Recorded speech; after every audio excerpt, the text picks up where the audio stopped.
Okay, hello everyone, and welcome to the 13th episode of the Branch Out podcast, hosted by Vince and Emmanuel.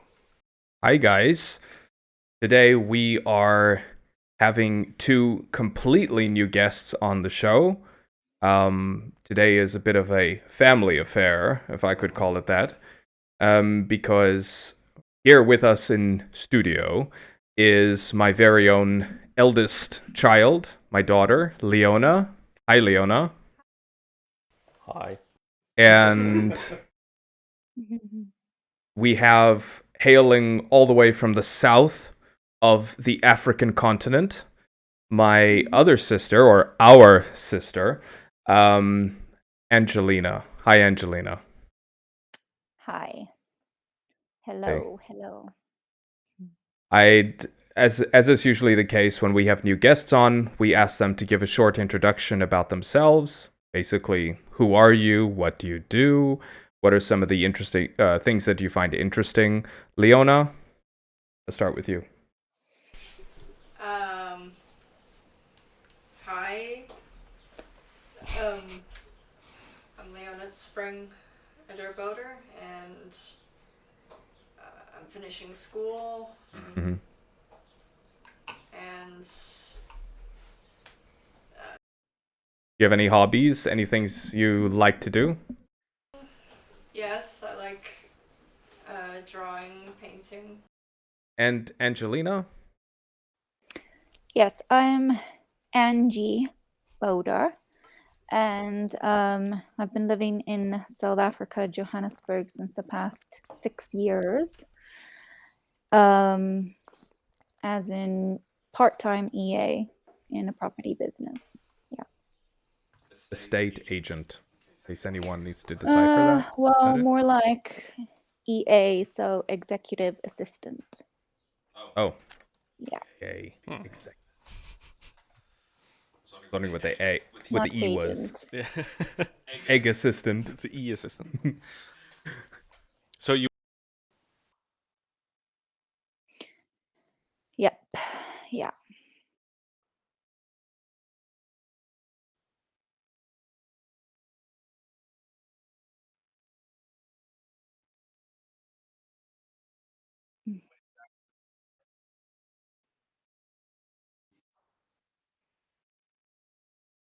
Well, I'm not an estate agent, as we know, but I do support them. So I give them support and I help them with the paperwork.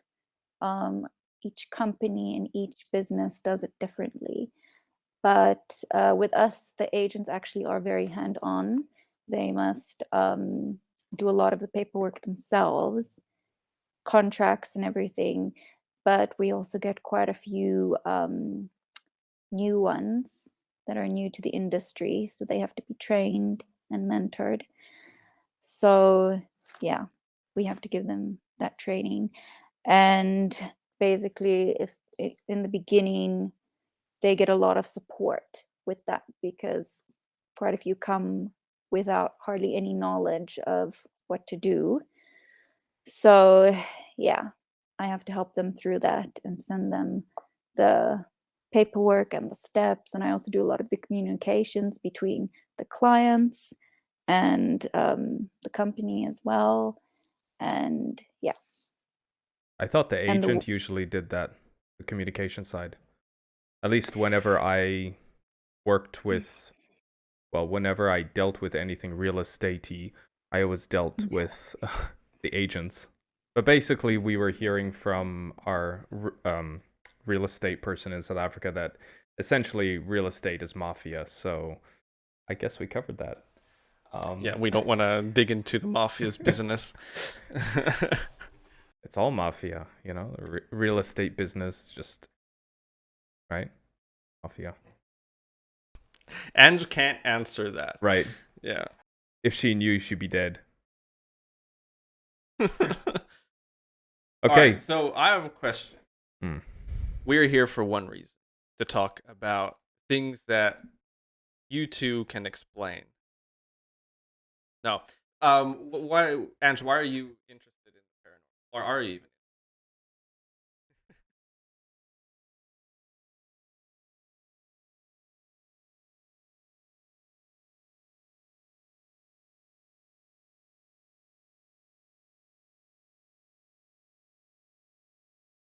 Mm-hmm. Yeah. Yeah. It's one of those really rabbit hole. What about you, Leona? Okay. Well.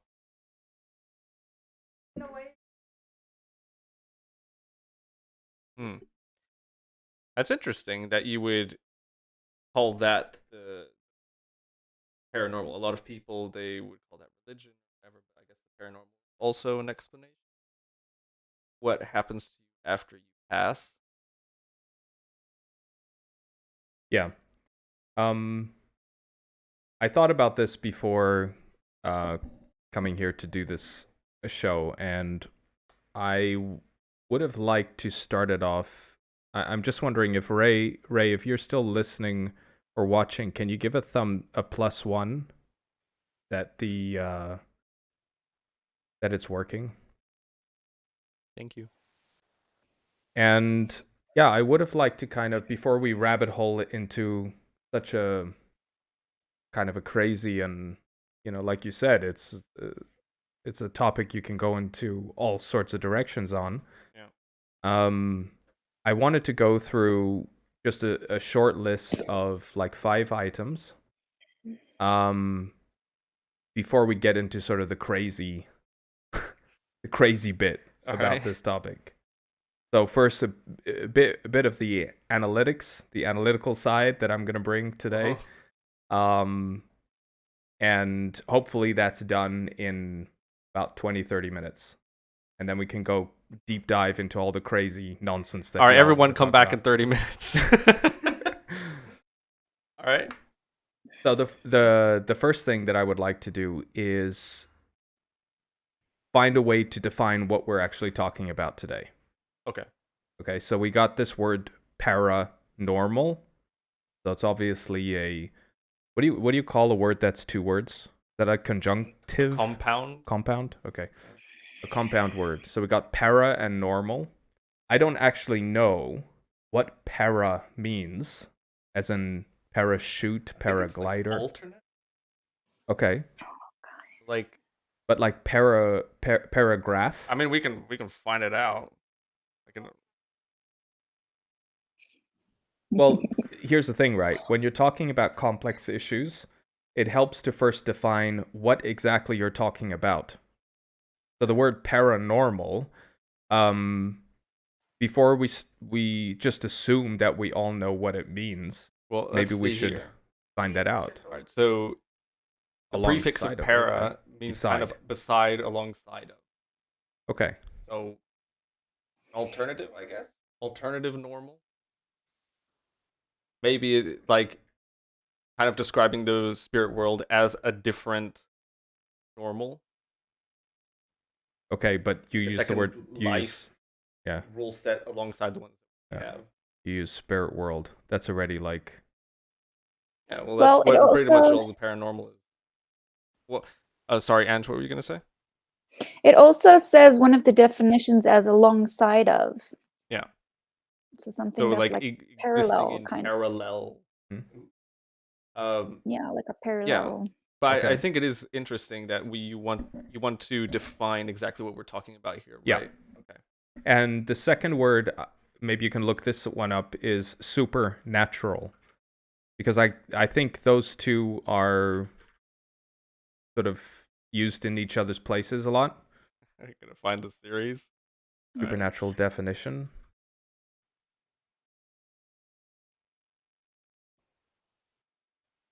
A manifestation or event attributed to some force beyond scientific understanding or the laws of nature.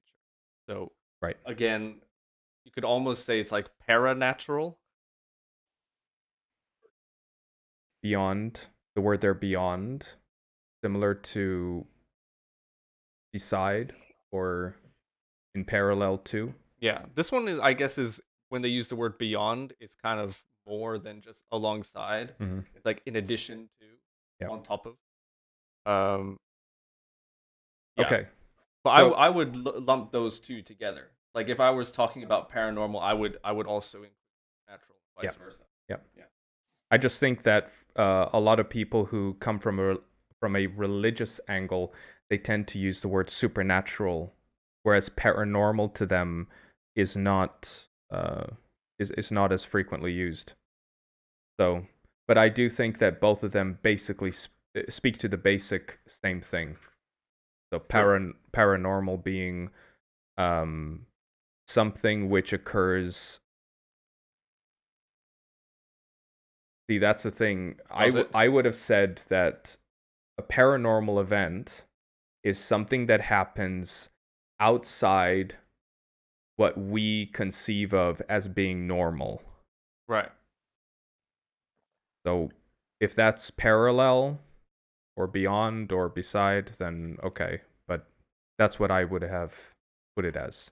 Right. Supernatural basically being the same thing, but normal being replaced by the word natural. So supernatural event being something which occurs outside of what we conceive of being natural. Yeah. Is everyone here more or less okay with that notion? Yeah. I did a little bit of prep for this, and I also included like UFO kind of stuff in the prep, and I would also list that definitely under supernatural, because a lot of those things, they defy the laws of physics in the way that they act, right? Mm-hmm. Paranormal, I guess, why not? Also, yeah, fit that as well. So. What we come to know as normal is defined by nature, what we find to be natural. Right. So those two are almost synonyms. Yeah. Could you say something? Ray just said that you're kind of quiet. Mm-hmm. Finger with a wire. And how about now? Okay. Yeah, okay, maybe you will need to speak loudly, because it's not a very loud microphone.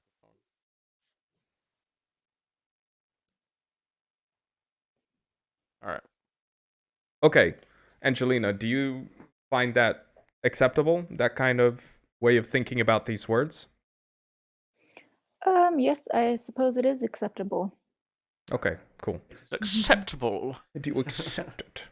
All right. No, it just helps to kind of form a baseline. Yeah, I was thinking as well when I was looking into aliens, and I thought, wait, this is probably not going to cover the whole like thing of paranormal, paranatural. Okay, so that was the first thing. The second thing is just a simple question, and it's not meant as a catcha or something. It's just a simple question. And I'm really looking for a yes or a no. So it's a simple question. It's a yes or no question. The question is, do you believe that there is or could be such a thing as paranormal? You can't ask that.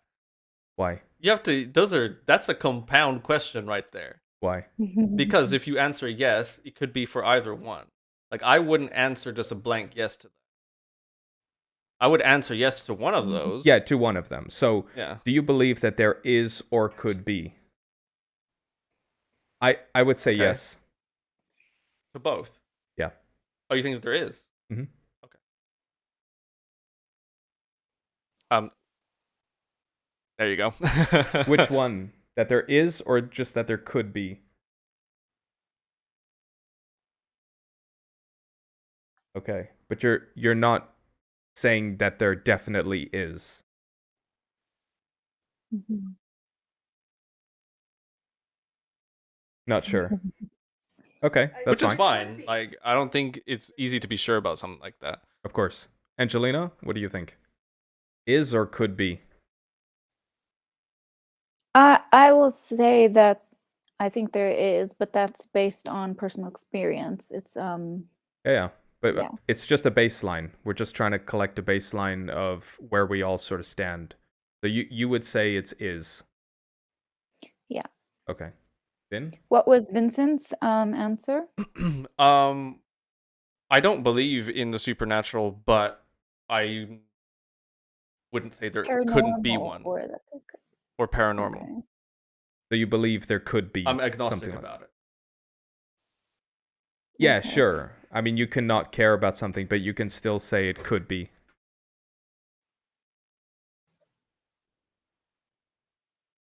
That's gonna happen every 30 minutes. Okay. Because today nothing's working. Today everything's paranormal. No, okay. Let's put some context to this fucking train wreck. All right. So this is what we usually do. I say by 6, I try and have everything. Mhm. And then Emmanuel comes and set up the street. Fine. Today brought Leona along, and I didn't know that she was coming. So she headset. So that is why this is Mhm. not my fault. Like I said, paranormal. Right. And Ray said that Leona is fairly intelligible. Not because of how she speaks. It's not. So if Yeah. that is genuinely Ray, please. No, see, that's not even getting picked up. It's very weird. That it up. Speak into the mic. Speak.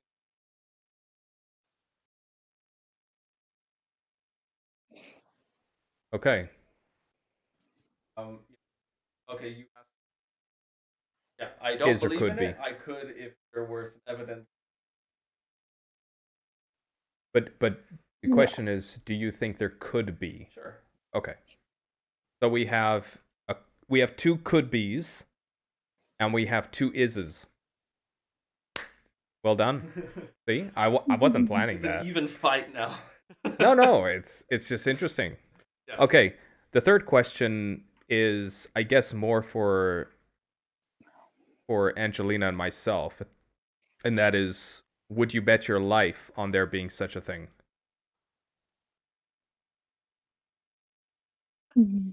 Wrote that down. Are you asking yourself or are you asking me? I'm asking you. I'm asking me. Wait. Oh, you can't ask Leona? I mean, you could. I could ask you too, but you both said there could be. Well, So it's really like. Oh, she yeah, said- fair. Yeah. Andrew said from personal experience. Yeah, but And then she's I was saying like, there is. oh, wait. What? Angelina's saying it is. Not just that it could be, but she thinks that it is. It's real, like. Yeah, that the paranormal and supernatural is real, and you're saying it could be real. So. Well. But you can answer the question too. I think it is also real. Okay. So would you bet your life on it? Yeah. Okay. Ooh, she's brave. What do you think, Ange? So basically, the question is, if there is a paranormal, then and do you think there is a paranormal, then your life is spared. If you think there's a paranormal but there isn't, then goodbye. And vice versa. So if you say there's no paranormal but there ends up being a paranormal, you're also bye-bye. I think it's a question which a lot of people have, and a lot of people are open to the possibility. But unless, like Vincent said, you have proof of it, or you had experience yourself, I mean, it's always going to be like, I mean, there's no concrete proof, right? Yeah, I think that's pretty much the only proof I would accept as well. Yeah. If I experience. Yeah. But Which you makes said there sense, is. Yeah, but I say it is not because of, like, obviously, I grew up very from a background that was very religious and very spiritual. I mean, like, spiritual, religious, but this was all theory that we were taught. And as a child, when you are taught such things from your parents, I mean, you'll say you believe it and stuff, but very few of us actually believe it genuinely, I mean, it's just theory until you actually experience it yourself. So I'm not basing it on what I've been taught, because as you get older, obviously you start to question and you start to see things in a more scientific way. Um, so I'm only saying it is based on an experience that I had once, which, I mean, if you do have an experience like that, it's hard to deny it. Yeah, I mean, if you experience something physically, like Mhm. like I see you in Mhm. front of me talking to me now, um, then yeah, So would you bet your life on it? yeah, I would, Okay. I based would on too. my own experience. That doesn't mean though that every story that people come up with or No, that they I'm asking claim to you, be, personally you. I'm asking you yeah. personally. Would you bet your life? Because you said it's not just a could be, but it is, right? Yeah, So I'm asking well, you the personally. paranormal as such, yes. Supernatural, I think, is too, it just doesn't define it properly. Supernatural is a really quite general word, and it's very much misused, I think. Well, I we don't just know. I defined don't think both I'd use words. that. We just defined both words. Yeah. So what Pretty all encompassing. yeah, both Yeah. are. I Both are. think Yeah. like parallel realities, yes, I would say yes, it is parallel realities. Uh, yeah. How would you describe a parallel reality? Is it like what we're having here, but just another version? Or is it something that's not quite like what this is? We don't know enough about that. It's way too complex, I think, even for us to understand properly, and I think there's so But few when people you that have think of had a it, how few do you think of glimpses.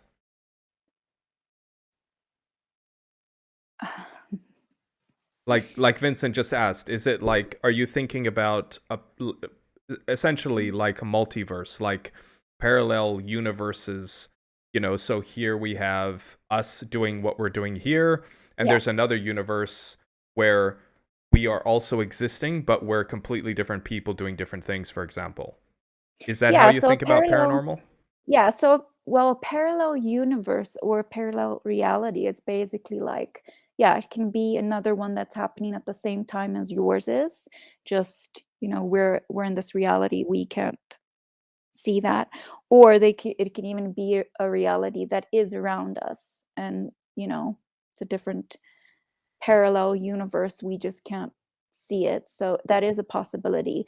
Obviously, yeah, there's not enough that I know about that. I mean, based on my one little experience alone, it's not nearly enough to know more about that.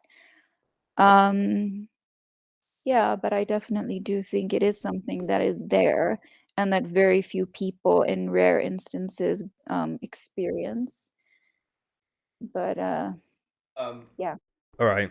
so I think what you're talking about is a multiverse, right? Mm-hmm. What do you mean by multiverse? What did I say? Hmm? What did I say? No, I mean what Ange said. Sort of describing the parallel realities. I think Didn't that's what a multiverse. didn't I just say that? It I reminds thought I me said of Did you multiverse. say multiverse? Okay. I thought I did. Okay.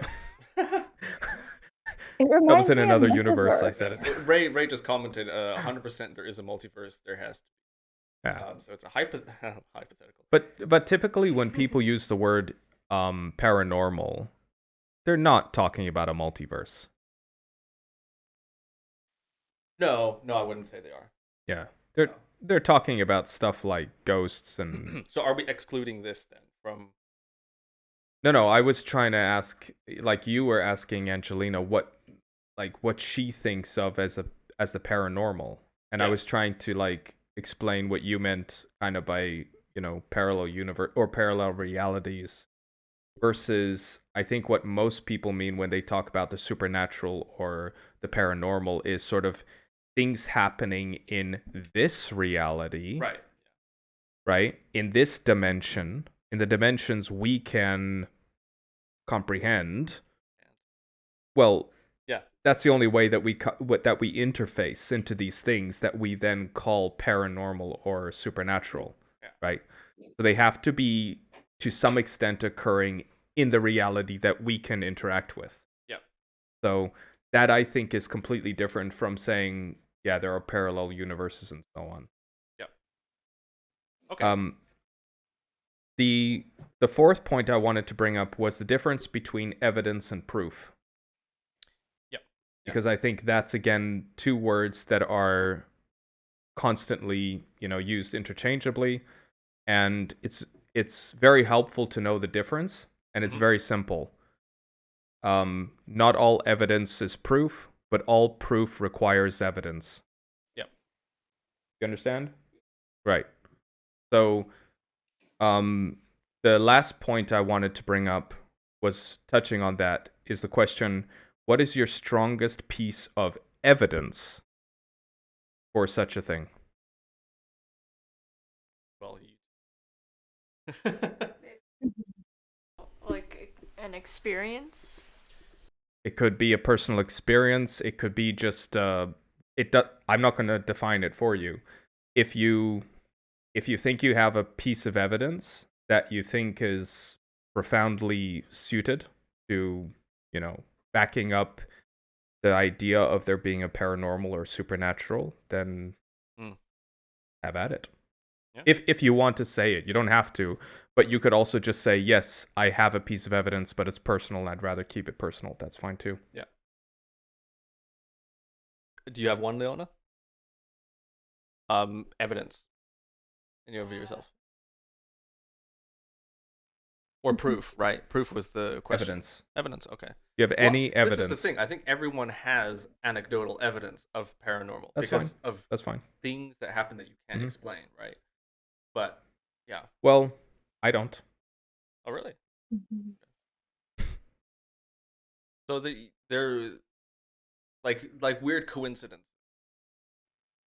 Look, I get deja vu quite a lot, and at the last podcast, was it the last one? No, or the one before? I think it was the last one. The last one? Yeah. No. Determinism.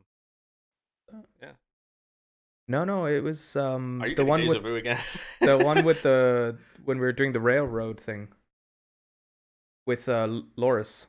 That was the one before last. I thought you got it last one. Oh, okay. Maybe you got it in both. Anyway, I get that a lot, but I don't know.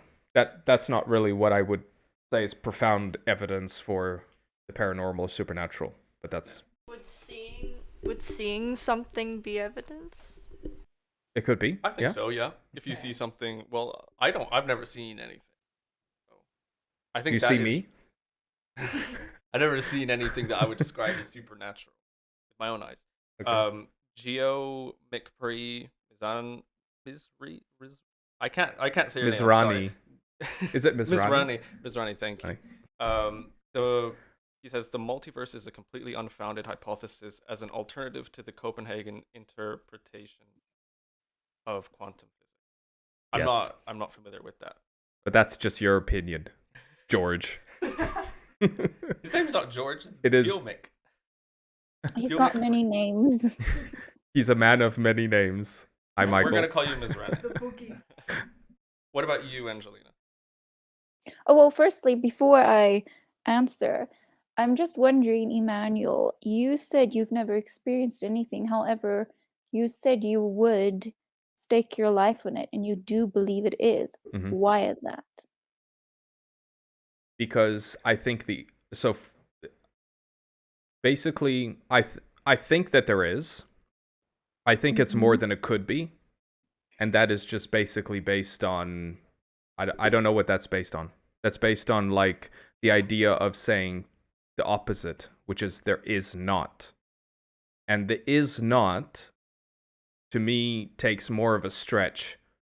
It takes more hubris. It takes more faith, if you will, to say that there is not, rather than saying that there is. To say that there is makes more sense to me, because I think I know, or I think that we human beings are finite in our mental capacities and our ability to conceive of the reality around us. I think that's all finite. And so for me to say the opposite, which is there is no such thing as a outside of the natural reality, that to me sounds even more ludicrous than saying that there is. But why would you saying that you okay, so you said that saying there isn't Mhm. a supernatural, Mhm. paranormal Mhm. is kind of close-minded because yeah, you don't have evidence for it, but you don't have evidence that it doesn't exist. Like that's impossible. Mhm. So by saying no, this doesn't exist, that's being a bit close-minded. Mhm. But why does that mean that you have to say it exists? I mean, I don't think I have to say it exists, but for me it is more of an is than it could be. Could be to me is more of a cop out. Okay. What I feel in myself is that it is real, and again, because I know enough about, or I think I know enough about my ability to understand what's happening around me in this reality, I know that that's finite. So it just sounds ridiculous to me to say, well, everything that I conceive of and perceive of as being natural and normal, that is all there is to it. That sounds ridiculous to me. So I go the other direction of saying, well, there must be more outside of my perception, basically. Fair enough. And that again comes down to the question you said, like that I said I would bet my life on it. Like I said, would I bet my life on saying that there is or that there isn't? Again, it's the same thing. To me, it sounds more ridiculous, or But seems that wasn't more. the question you originally posed. Well, that's what I explained it Because then. I wouldn't bet my life on it, even though, like, I don't believe in it, but I don't believe that it doesn't exist. Right. Yeah, but it's still an if. It's not like yes, it does, because I haven't seen it actually have an impact on this plane of Right. existence. I've seen it being the explanation for certain occurrences, but like I get you say, our comprehension of reality is finite, and so maybe we just don't understand some stuff that can be explained by natural phenomena. But would you bet your life on it?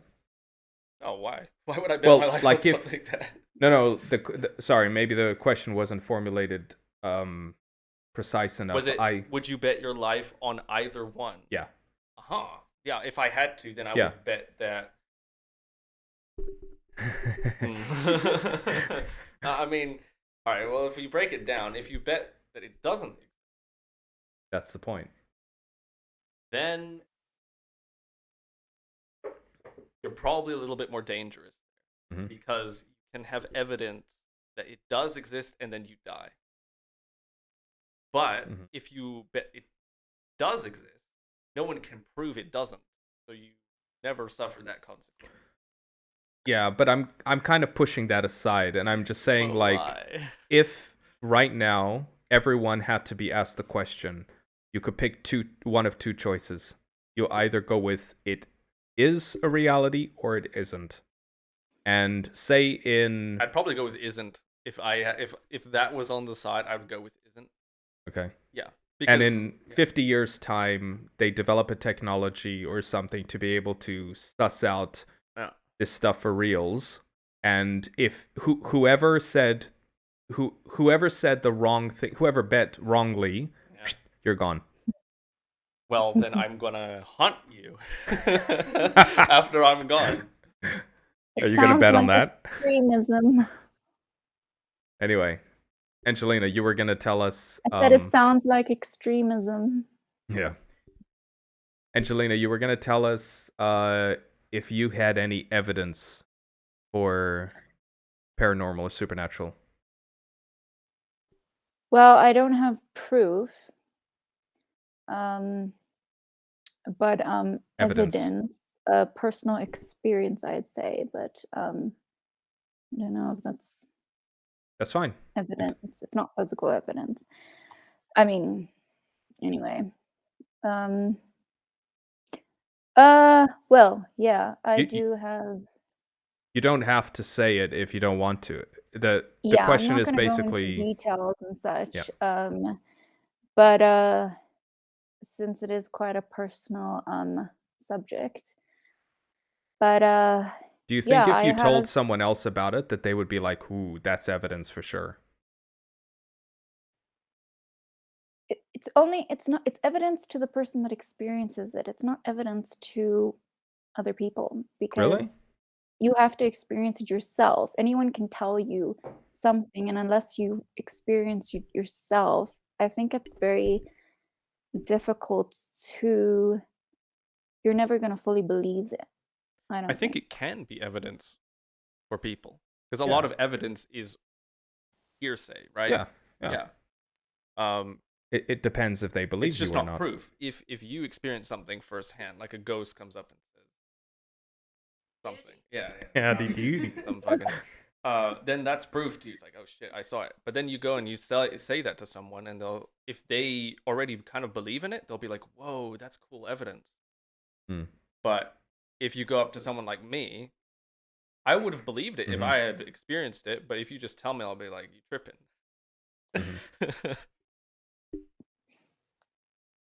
Yeah, I'd be pretty skeptical too. Yeah, But I mean, I literally, when I was little, I thought I experienced a bunch of paranormal. Mm-hmm. But then, like now, I'm thinking like that couldn't have happened. Like that time you walked on the water. No, I literally thought I flew. I literally thought Oh, I really? just flew. Yeah. What did you do? I don't know. I must have just been running around like with my arms out. I don't. Yeah. But like for years, I remember. I remember believed you doing that that. was an occurrence where I had literally flown, and I was like, "Whoa, that's possible." But like now, I'm just no. I'm glad you didn't try like jumping off of something. Oh god. Yeah, no, me too. That would have been terrible. All the evidence Maybe would it have was a died with me. dream. Maybe it was a It could dream, have or even been a maybe dream. Yeah, you I were like literally don't running even down the know. beach and then there was like all this wind or something, and you just somehow in your mind you thought No, you it was were down like the partly hallway. flying. All right, does that cover your That's list? that's my baseline. Yep. All right, so I have prepared some stuff for us to watch. Uh-oh. Right? Ooh, We can't okay. just talk about it without going through evidence, the wealth of evidence that the internet provides us. So, go and look at Actually, I can say one piece of evidence that was very strong for me, that. Okay. but it's not something that I personally experienced. It was something that I saw on the YouTubes. Right. And this is this is not a big deal. Like I think most people, they go for like ghost sightings and stuff like that. There was a YouTuber who did cave diving. Okay. And I followed him, and there was another guy who like explored old like drain systems and underground silos. Yeah. Everything he did was underground. And these guys, they're just hobbyists. They just go and they follow these tunnels and stuff to as far as they can possibly go. And sometimes they're finding all kinds of stuff in there, Yeah, they're kind of just exploring for fun, And there's a lot of people who are kind of into that, and they watch that stuff. And so this one guy was a cave diver, and cave diving can be pretty risky, Oh yeah. Yeah. Oh yeah. It's like pitch black, and it's a lot of times rocky. You're just sort of like so he'd go under, he'd have his GoPro on, filming the whole thing. And so he's talking about this dive as he's showing the footage. And then he shows at a certain point where he gets lost. And he's in this area of the caves, underwater, of course, where I would be claustrophobic in a second. It's just so tight and narrow. And he's like clawing his way through these little gaps and stuff, you know. Yeah. And he gets turned around completely, and he's totally lost. And he's showing his oxygen meter. He's running dangerously low on oxygen, and he's basically saying, as he's talking about this video, he's saying, okay, at this point, I'm basically like, I'm preparing myself for, that's it, right? And his oxygen is getting into the red, and then he said, and now at this point, he's starting to like lose a bit of focus. And the temperature of the water is also freezing, by the way. So he's dealing with probably a bit of hyperthermia, lack of oxygen, all that kind of stuff. Yep. And suddenly he starts hearing music. And he thinks, in this kind of semi-conscious state, he thinks that it's like, I don't know, he must be close to where some people are, playing their boombox or something or whatever. And he just starts instinctively following the music, And the music, as you can imagine, basically, he follows the music until he finds where he was before, kind of a bigger open area, and then he's out. He makes it just out in time. And there's no, he tried finding out where the music was coming from. So he scoured the whole area, tried to find, it was totally empty, nobody's there. And what was the location? It was just some remote, these guys would go into the craziest remote areas, like, somewhere in the sort of deserty area. I think that one was like in a deserty area, and this cave system was like way, way down in like a canyon. Yeah. So really just in the middle of nowhere. But that to me was kind of like, I mean, it's not a super big deal. Like, it's not ghosts and whatever. Yeah. But to me, it's also, the thing is that I think in neurological science, they know that there's a lot of states of consciousness. Yeah. Sort of like a gradient, not just like a on or off.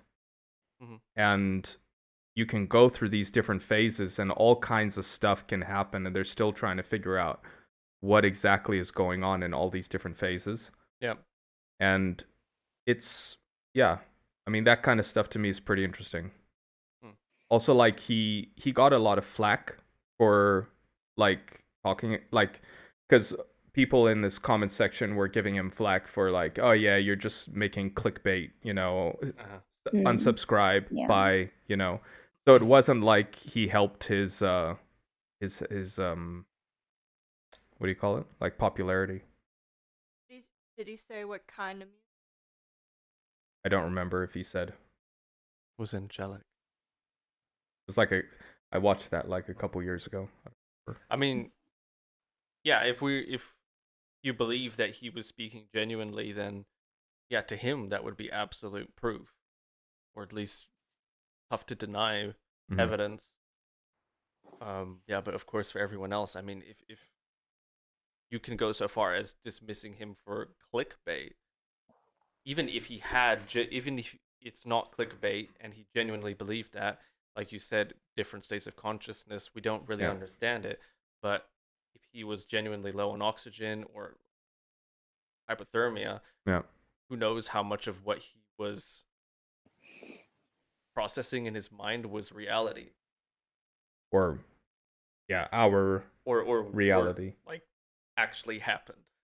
Yeah, I don't even just mean art, I just mean like hallucinating or whatever. You can always dismiss all of people's hard proof for themselves as hallucination. That's the problem. Pretty much any evidence that you don't get firsthand you can just dismiss as that. It's just funny how the music was directional, right? Because if it would have just been like music in his head, then he would have just heard music in his head and be like, "Yay, I'm dying." Yeah, that's the thing. Like, even if there was a dude in that chamber with a boombox, he couldn't have oriented himself. Yeah. I don't buy that because That would have been like maybe so maybe lucky. if he wasn't underwater. Was he underwater Yeah, then? yeah. Yeah, if you're underwater, then good luck. Yeah. The ears don't work well underwater. Mm.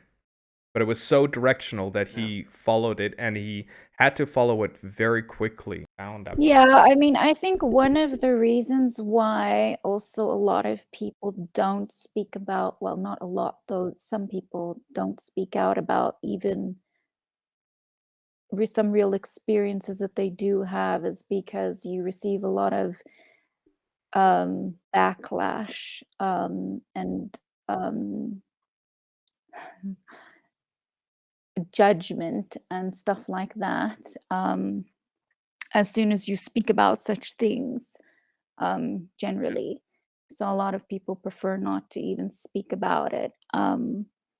Yeah, I actually once had someone who said to me, well, this was actually online. It wasn't a friend or anything. And I've only told very few people, but I told them about the experience I had, and someone even went as far as to say, "Oh, do you think it could have could be what's it called? Schnitzel? I always say that. I always say it wrong. That paranormal Um, schnitzel the other day. um, yeah, they Schizophrenia? said it. Yes, they said it could be that, and I mean, this is just, it's such a vast difference. Like somebody who, for example, has intuition or is psychic, even, it's vastly different from someone who has this other mental health issue, which is what you just mentioned. It's just completely different. I mean, even to compare the two is like that person has to go back and do their research into what that actually is. So you get people like this, who immediately dismiss things, or yeah. I'm generally very open to people's let's say paranormal or supernatural experiences, but I am also extremely analytical. So Yeah. I will usually, ask them questions which kind of like poke a little Yeah, or a you can't lot. just take everything at face value. No, I Of definitely don't course take it at not. face Yeah. value, but I also don't scoff it off at face value. No, So like I mean depending on the person, but if you have a modicum of respect for that the person, person and the experience, I guess. yeah,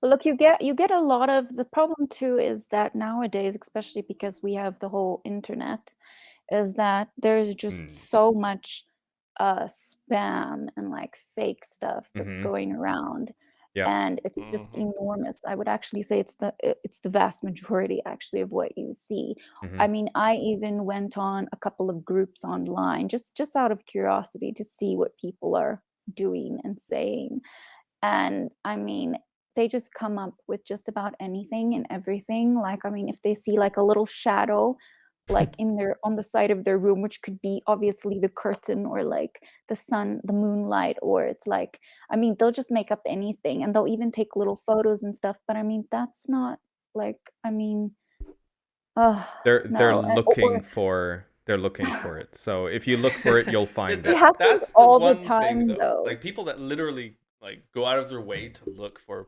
paranormal activity. Like this is you, right? I heard that you actually wanted to go and like make that a thing.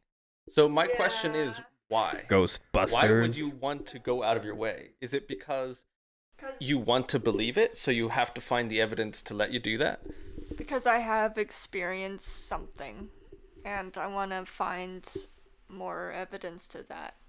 Sort of like an explanation to what you experience? Yeah. Okay. Okay. That seems like a fair reason. All right, shall we get into it? Yeah, let's do it. All right. Mhm. Yeah, I could just relay this comment from Ms. Rani. Oh. That she's right. Evidence is what is evident. But if only one person can see it, it's not evident to everyone or anyone. But then no one can test it either. We prefer evidence that we can submit to others. Of Very course, fair. yeah. And one great piece of evidence that you can admit to others is video footage. A lot better than It's better than nothing. than describing. Well, it's a lot better than It takes describing what you Yes. experienced. Yes. Like it takes a lot of courage to do that, though, if you are in the same room as something else like that, because one little move could alert that Okay, well, you're thing. talking about ghosts. I'm gonna start here with UFOs. I think you would film a UFO if you had the opportunity.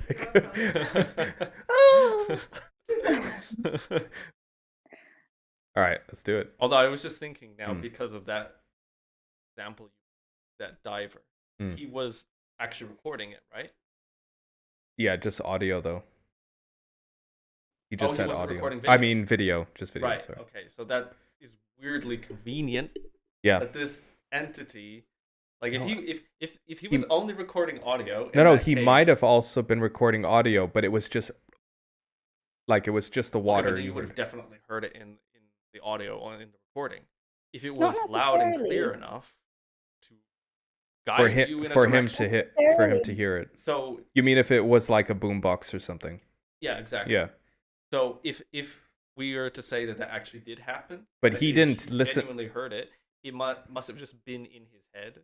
Even if some other entity was doing it, it was just like in his head. Because afterwards he went looking for the guys or people who were using the boombox and didn't find them. But because he didn't review the footage yet, so he thought someone's fishing with a little boombox. Like, fishing for divers. Look what I found. I got one. I got an Australian. All right. So the first one here is this is footage that was released from the Pentagon, which is, I believe, some of their fighter jets, which recorded this. And this was initially leaked, and there was no actual basis on or proof on where it came from. But then eventually the Pentagon came out and said, "Yeah, that was us. Sorry, bye, my guy." So yeah, let us. The language of the U.S. Department of Defense, these are unidentified aerial phenomena. So this is an aircraft. This is an image taken by an aircraft. This was on the news. Filmed off the California coast in some time ago. It was on the news. Oval shape hovering. And International news. It's on Sky News here, so yeah. Not behaving by the normal laws of physics. 2020, April 28th, 2020. That looks like a yo-yo. Come on. In 2015, pilots seriously, so much. But why would the Pentagon put something like this out? I mean, no, let's say even if it wasn't real or anything, why would they do that? Like, what are they like? That's kind of hoping my for? thing. I don't think they're putting out fake videos. I'm also not entirely sure why they would put anything out. But I'm gonna give them the benefit of the doubt here and say that this is genuine footage. Not yo-yos, spinning tops. I meant they look like spinning tops. Yeah, but that's like the classic UFO shape, isn't it? Yeah. Alien UFO. Speed and movement apparently astounding experienced aircrew. Well, if there's a thing, it's rotating. Unless it turned all the way to the side. Yeah. Can you hear the audio, Angelina? I can't hear the audio, but I can see it. Okay, well, basically, the fighter pilots are like, "Whoa, what the hell?" So, like, they're not just looking at this and saying, like, "Oh, it's just another day in the sky." They're genuinely, yeah. Yeah, kind across the surface I of can't the hear the ocean, audio either. Something So. that it took some Okay. That.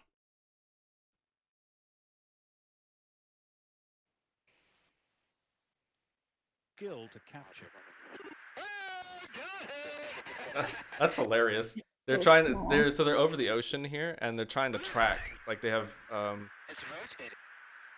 like their system can track moving objects, so they're trying to racing across the surface of the lock on. Oh yeah. That it took some and then when it The gets camera's not fast enough. That's so cool. They can do that. Got it. All of these videos have been leaked in the past, but the US government now confirms they are genuine. So this appears like it's going really fast. Like if you can see the ocean beneath. In a statement, the department. But I actually saw this clip in context a little while back where some VFX artists were looking at it and they were basically looking at a bunch of these clips. I actually have this later if you want. But basically they were saying here, because of sort of the angle of this, you don't know how high above the ocean this is. So if it's like right next to the water, yeah, it's freaking booking it. But if it's like 50 meters away from the actual camera, you could do like a panning thing, right? So this thing could just be hovering, but the actual aircraft you're in goes really fast, and you see the ocean just going moving. underneath. Yep. So you can't actually see how fast it's They going are here. genuine. In a statement, the Department of Defense said it was releasing Well, the videos UFOs. in order to clip there is more. Yeah, so of those things that we saw there, if we're to assume that this is genuine footage, like I can't explain that. What the hell is that? And this guy here that you see on screen, he says probably just experimental military equipment. I would say the same. Yeah. I would say like sure. I mean, even though I didn't see anything here that is supernatural. No. It's just No. they're blobs. Yep. Yeah. Are we good on that? Yeah, I mean, I think it could just be some technology that they have which the public doesn't know of, and some advanced technology could be. All right. So I'm gonna move on from the UFO stuff a little bit. Come back to it later, or you guys want to see more? I just took a bunch. That's the same one, right? The same one. This is just a clean video with okay. Subs. My gosh. And then there was this one. Recorded by U.S. Navy personnel have added a new layer of evidence to the current national debate about UFOs. For the first time, radar images recorded inside a Navy ship have confirmed. Brian, over the past 3 years or so, the public has been able to see several astounding images of. Okay, so past these images here, so, the military confirmed that these were actual images that were taken by the military. These three here. And yeah, they do look weird, especially that one on the left. That looks like a yeah, especially the one in the middle. That looks like some kind of a plankton. The one on the right, like it's going down. Mayday, Mayday. All right, we'll get to the footage. For 2 long hours on the night of July 15, 2019, the crew of the USS Omaha detected on multiple sensor systems unknown objects that surrounded the ship as it moved through ocean waters west of San Diego. One of the objects, a self-illuminated sphere at least 6 feet in diameter, flew alongside the Omaha for an extended period and was observed through a thermal sensor in the ship's combat center.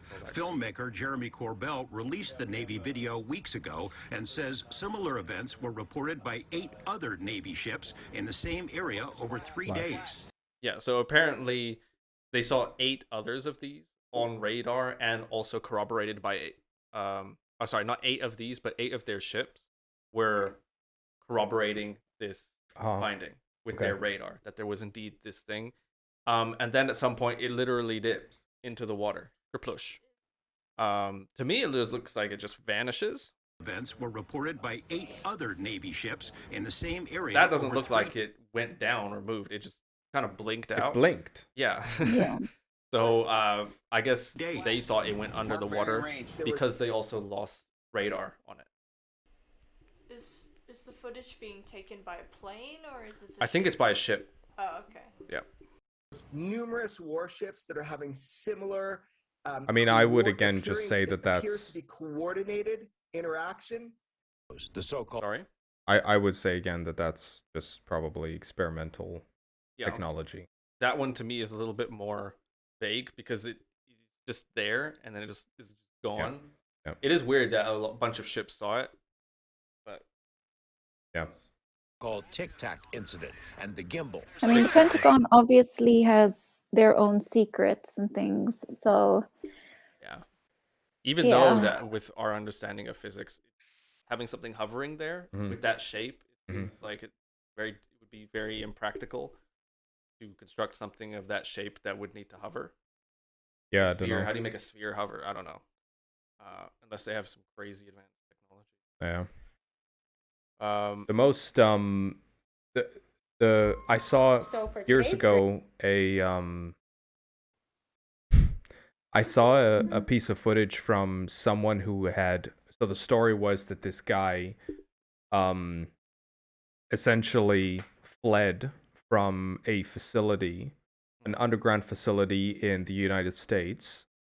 And it was like a I don't remember how many floors beneath the surface level it was, but essentially every floor was the lower the floor, the higher the security level.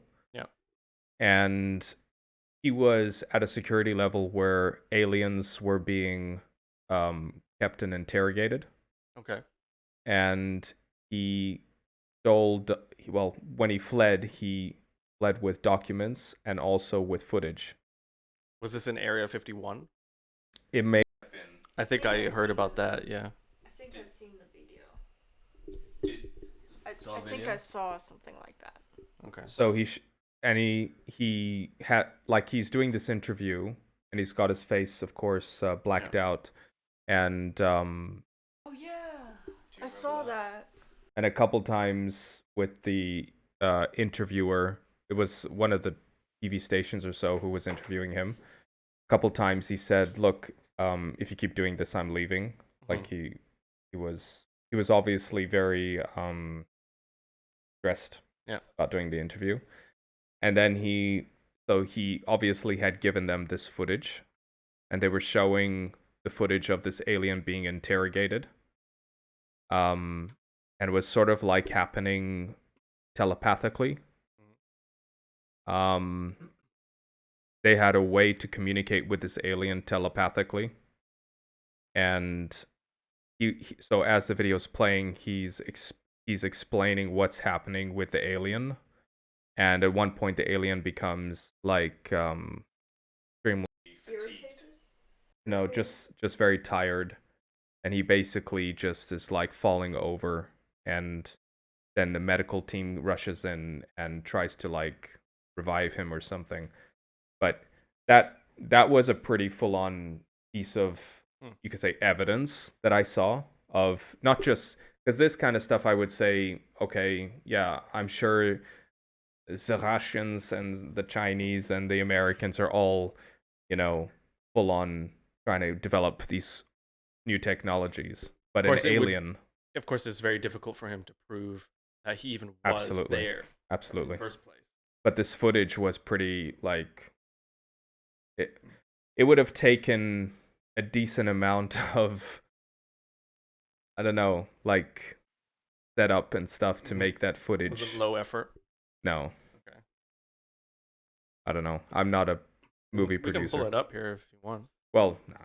Find it. All right, so here's a couple clips of weirdness. He looks kind of alienish. That's just rude. That's just rude. Look at the neck. Sorry, man, but not everyone can be built like Mountain Man. E.T. All right. So I hope the water bottle isn't blocking you. But all right. So for today's drink,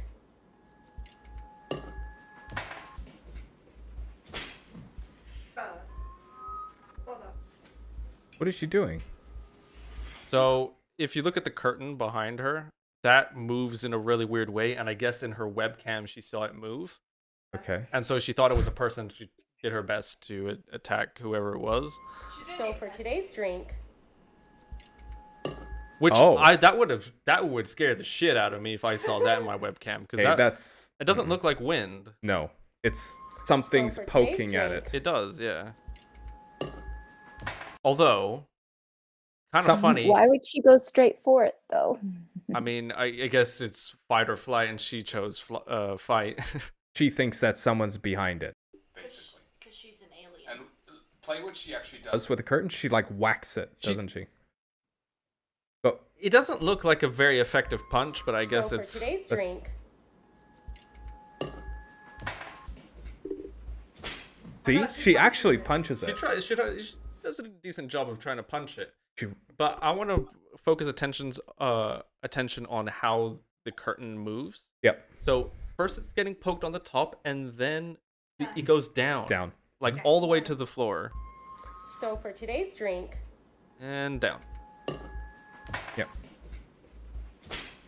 So I think there was if you someone look at behind the it. position of the curtain, someone could go all the way to the floor, and while she's running there and blocking it, they just roll out of the way. Or they go that way. What, to the left? No, straight back, and because it's so dark back there, they could just run that way. Yeah, and then around the I corner. think there are avenues for the person standing behind to get out of the Yeah. shot. Yeah. So for today's drink, It would have to be timed, Look, but they could totally just Uh, do this. And now the person's. Yeah, they could dip. Yeah. I guess it's dark enough. I mean. Yeah. Yeah. So again, that can be explained, even though pretty well done. This is just weird. Okay. Yeah. Phantoms. Yeah, I don't have an explanation for that. I would just say CGI, probably. Yeah, it could very easily be that. I mean, It's pretty well done, but they also don't make it interface with the floor, which makes it a lot easier to just put it there. the quality is kind of potato, to be honest. Yeah, I get used to it. All of these are potato. Oh. Well, it looks like they're Filming a video, so it looks like a screen. Yeah. That they're, Oh yeah, that could be. They're as well. filming a screen, so Yeah, it's that even doesn't help. worse. It's always that. As well, why are they? What? These people are. Well, I find it interesting when they're filming a CCTV screen. Okay, fair, but this isn't CCTV. No. Yeah. This is. I don't know what this is. All right, at some point there comes a boogeyman. Oh, there's one as well. That's a kid. Yeah, but there's like. Yeah. Someone walks past. So I actually I saw a couple videos like this. And it'll come in the next clip. But basically this is with this infrared stuff that people kind of go transparent in infrared a lot. Okay. Because they're not actually in the beam of light. Like what do they call that? The infrared lamp, I guess, in front. And because of compression, it kind of compresses out parts of their body. So I think it's probably just Mama walking past.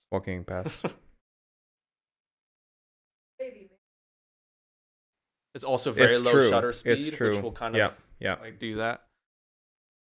It also walks like a person. I mean, like you can, Yeah. like as if someone was Yeah, walking, like- you can see like. It's just because it's kind of transparent, but We should try and set that up. Yeah. I don't have an infrared No, we should get one. just for this. Yeah. Do it. Like. All right, and then there's a 10-minute long video of a guy in a monkey suit. I'm not even gonna subject y'all to that. Okay. All right, and then I don't remember what happened here. Just There. it's like It's some just- buzz. A moth Yeah. there on the stairs. Mm. Oh, hello. It's again with this infrared. It's always hello. Yeah, as long as there's infrared,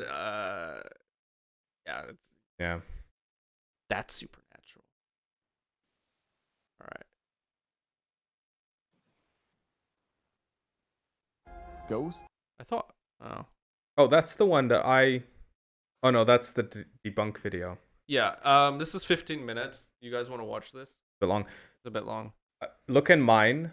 Oh, you saw this already? No, but look in mine. I have that one there. That had a few interesting. Okay. Interesting. Oh, cool. Okay. And they're not crappy. Yeah. So. Okay. Yeah. So yeah, the this drawer. is stuff like the drawer opened, right? Yep. The drawer opens, and then something flies off the shelf.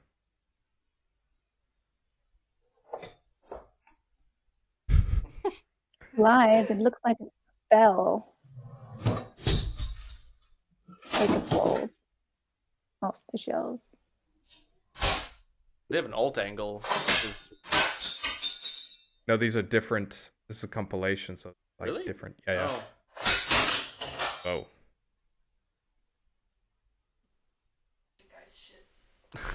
poltergeist. Yeah, that's the word. Look, the door. All right. So from that clip, what do the believers think? Something needed that for. Yeah. That was probably the weirdest thing of it, because to make it fly like that. I think the velocity was a bit troublesome. Otherwise, I mean, everything I'm seeing here can be pretty much done with strings. I think maybe even the fork. The fork would be a little challenging to do. It would be like, wham! You'd have to really... Like that, fine. But then... Oh, that one. A bit...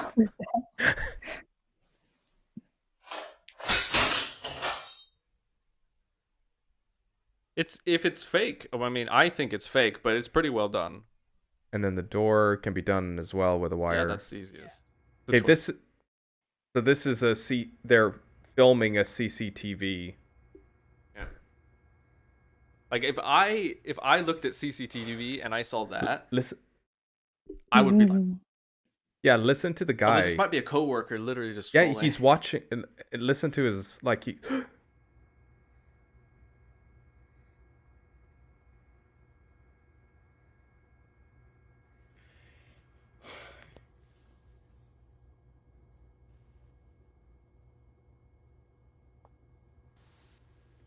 You think he's gonna sit back in his chair again?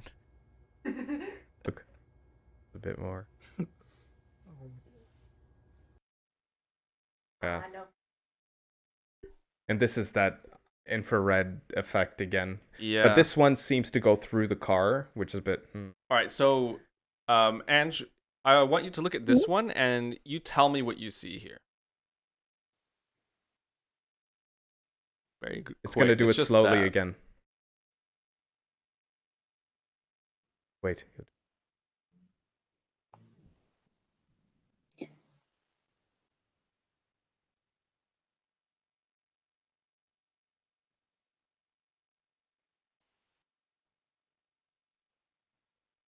Yeah. Moth.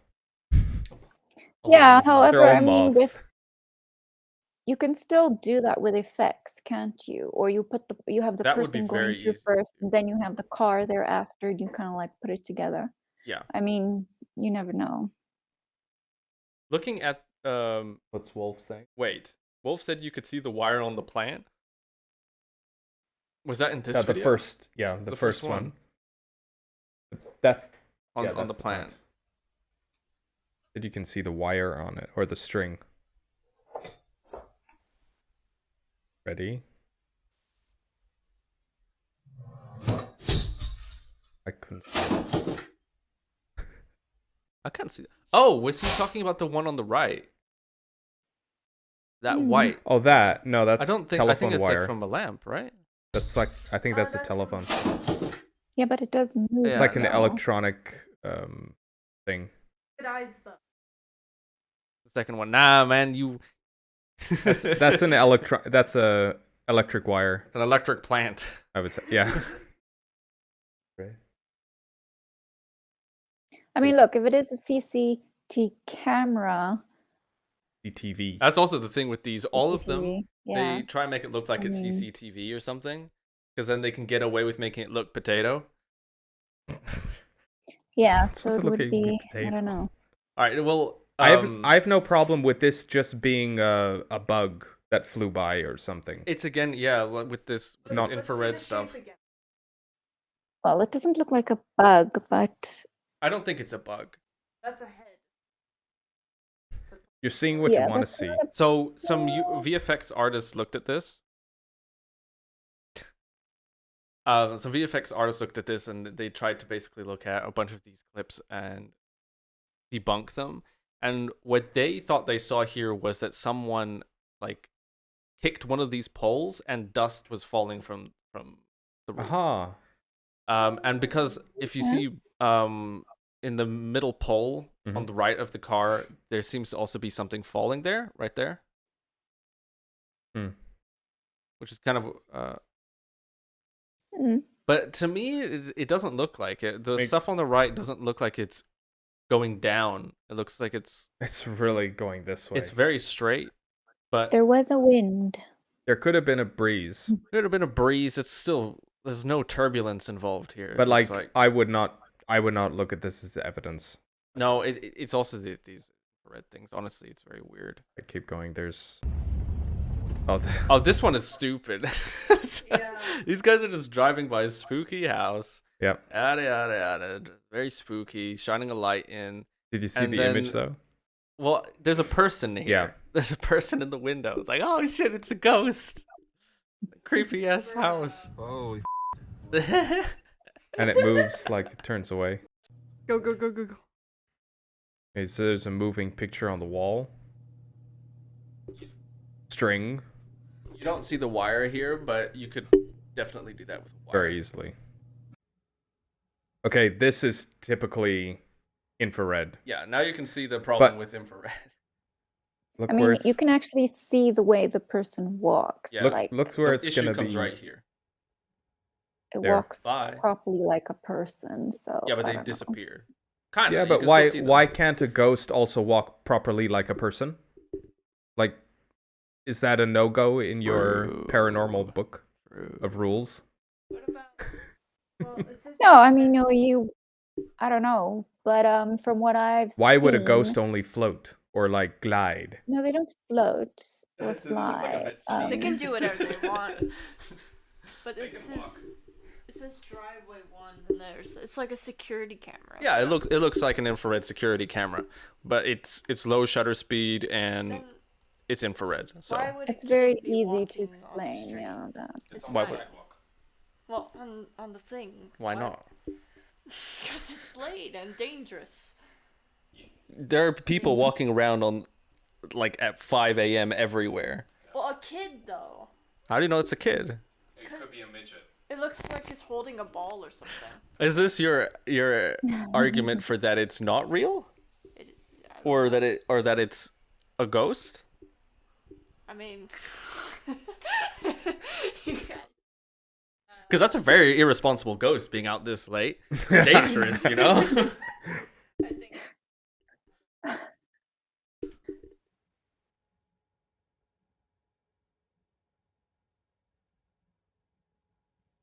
No, it's still there. Yeah, it's still there. It just Well- goes out of the main beam. It's out of the Yeah.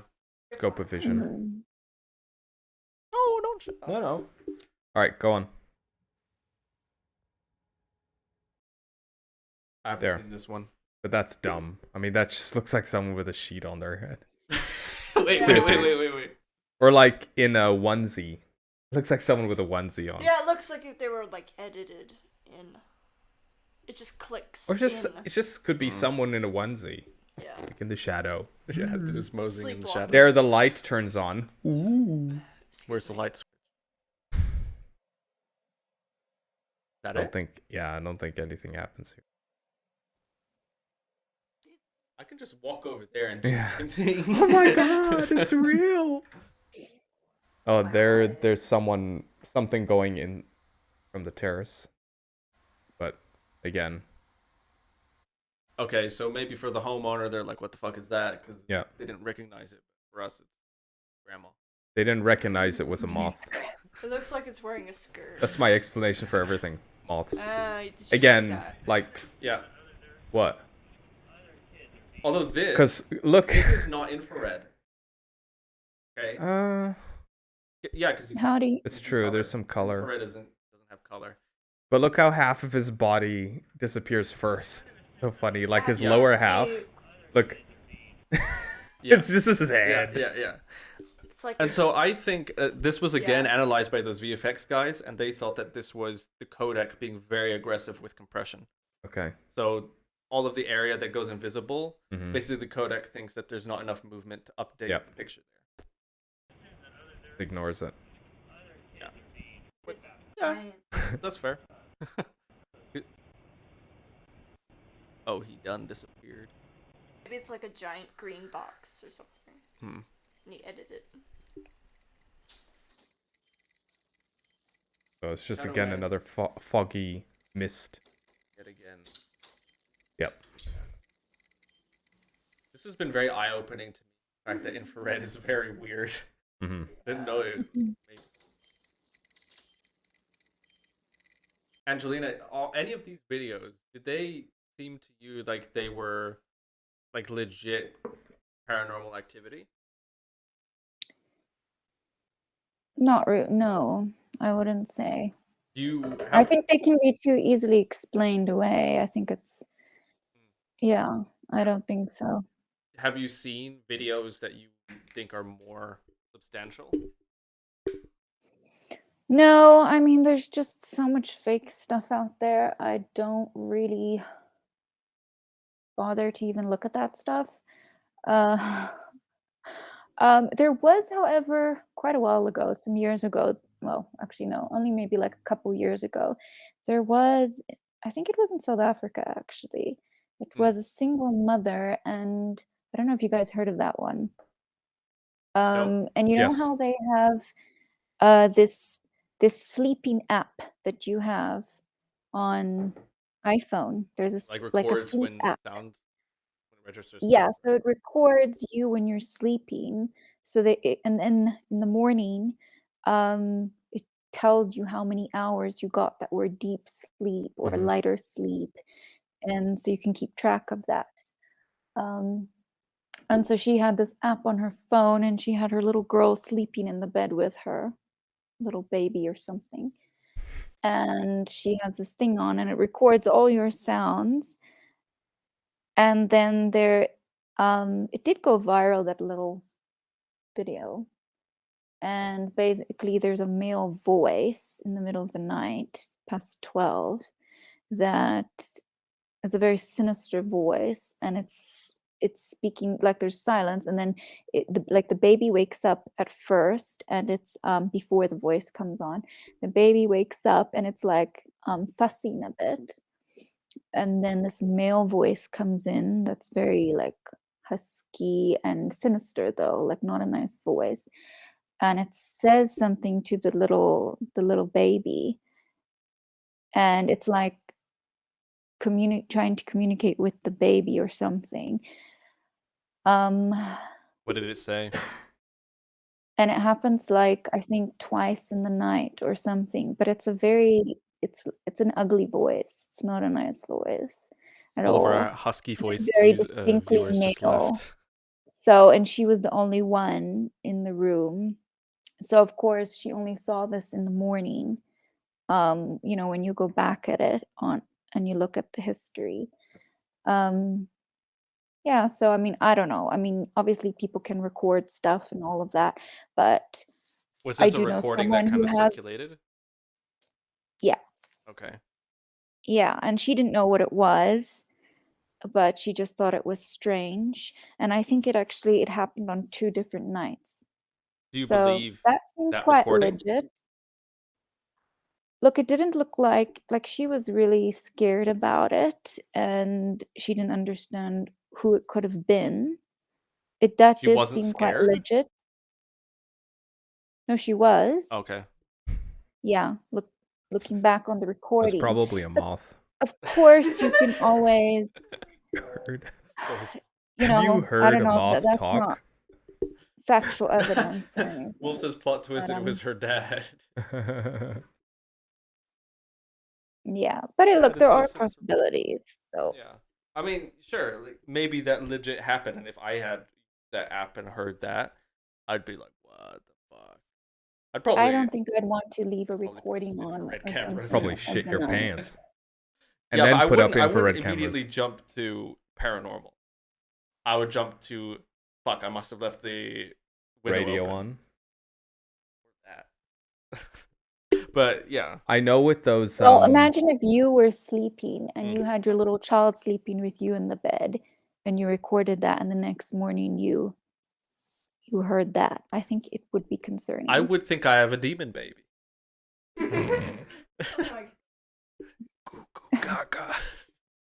I'm just wondering how you have a husky voice that is sinister. I don't know what a husky. Well, okay, husky is like the wrong word, stereotypically but evil? like it wasn't.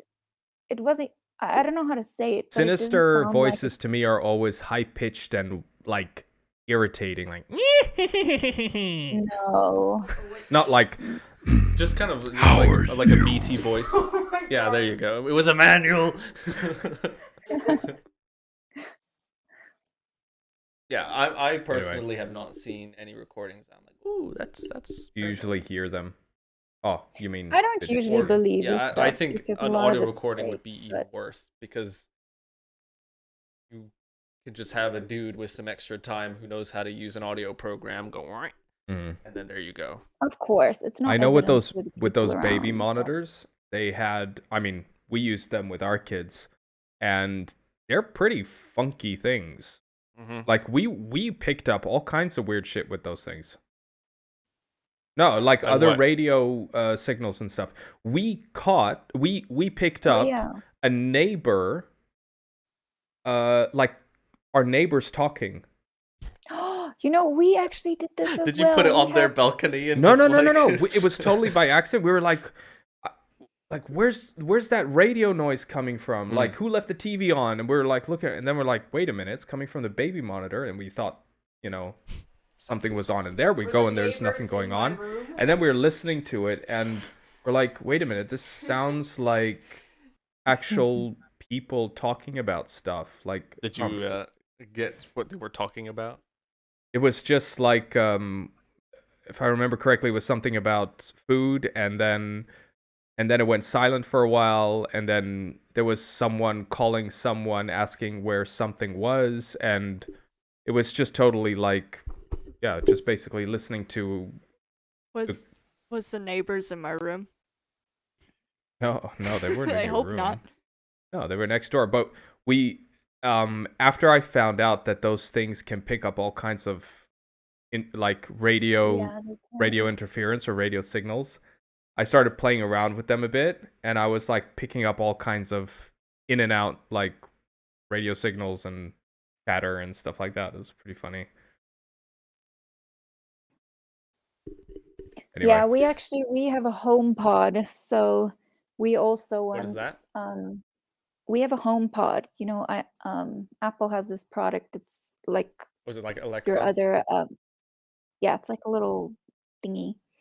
And Oh yeah, I saw those. Yeah. you know what the home pod is. Or Yeah, like so it $400 also each. It also picked up once some very weird noises, but it was actually people. It was people talking, I'm sure. But I mean, it wasn't us.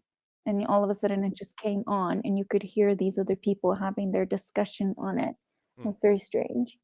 So yeah, It can was pick up, I guess, sometimes other people. I guess it's possible they also pick up other frequencies. Some Yeah, other radio device transmitting. Mm. What Yeah. did anything come here? Oh, The fire alarm goes off. okay. Could be a cricket. Could be. Okay, this Caralho, is bicho, que é isso, mano? Cuidado, Judá. weird. I don't know what's going on Cuidado, here. mano. Que é isso, mano? Look at the door. Mano, não tem nada. Caralho, mano. Que é isso, bicho? Caralho, mano. These guys are armed. Mano, que é isso, bicho? He's scanning the whole Caralho, door. mano. Bora, mano. That's pretty cool. Vai, mano. Vai, mano. Vai, mano. Vai, mano. Vai, Then mano. Something was thrown at them, like... I mean, those guys were, like, security. Those guys were, like, security or something. I mean, this looks like a pretty. What are they securing? First off, I don't think that they are security in any developed country because security doesn't look like this. Like they're in civil and civvy clothes. So yeah, and I don't know. Well, Mr. Miracle BR idea. might be from Brazil. BR. Yeah. I mean, yeah, BR could be. just visually, these guys are besides the point to me. The door and what they're recording is pretty much everything. And the audio, we said like something got thrown at them. I didn't see anything. I think that's Some of the them glass in the door shattering. If you look, the glass, there's see the glass. Caralho, mano. Mano, que é isso, bicho? Do that enough to the door, the eventually. glass is gonna shatter. They seem very confident just walking past that door. I think they came because they heard it. Yeah. Vai, mano. Vai, mano. And vai, I think is go. Vai, mano. Yes, it's go. It sounds like almost like in Portuguese. Yeah, something like a being tile, hit and then it smashes. Yeah. I don't think it's the window. But it could be first stack and then like on the floor. It could it could be, I guess, but it could also just be like someone just kicked something accidentally. Could be. Oh shit. But it is weird how that door is like Yeah, I mean, whacking itself like. I guess you could do this with a wire as well. Caralho, mano, que é isso, bicho? I just don't know why. Because why they would do that. Well, I mean, these could be fake guns as well. It could be. Well, unless it's very windy there. Really windy. If only they had hair, we could see. Yeah. Caralho, bicho, que é isso, mano? Plant? Is that a plant down there? It doesn't look like it's It doesn't look windy, and it also doesn't sound windy. No. Oh, they probably, the way this guy went in, it looks like he thought someone was behind the door. Yeah. Cuidado, mano, que é isso, See? mano? But hold on. The way he entered there, if there was someone behind the door and he was going to check it out, why does he look right first? Cuidado, Judá.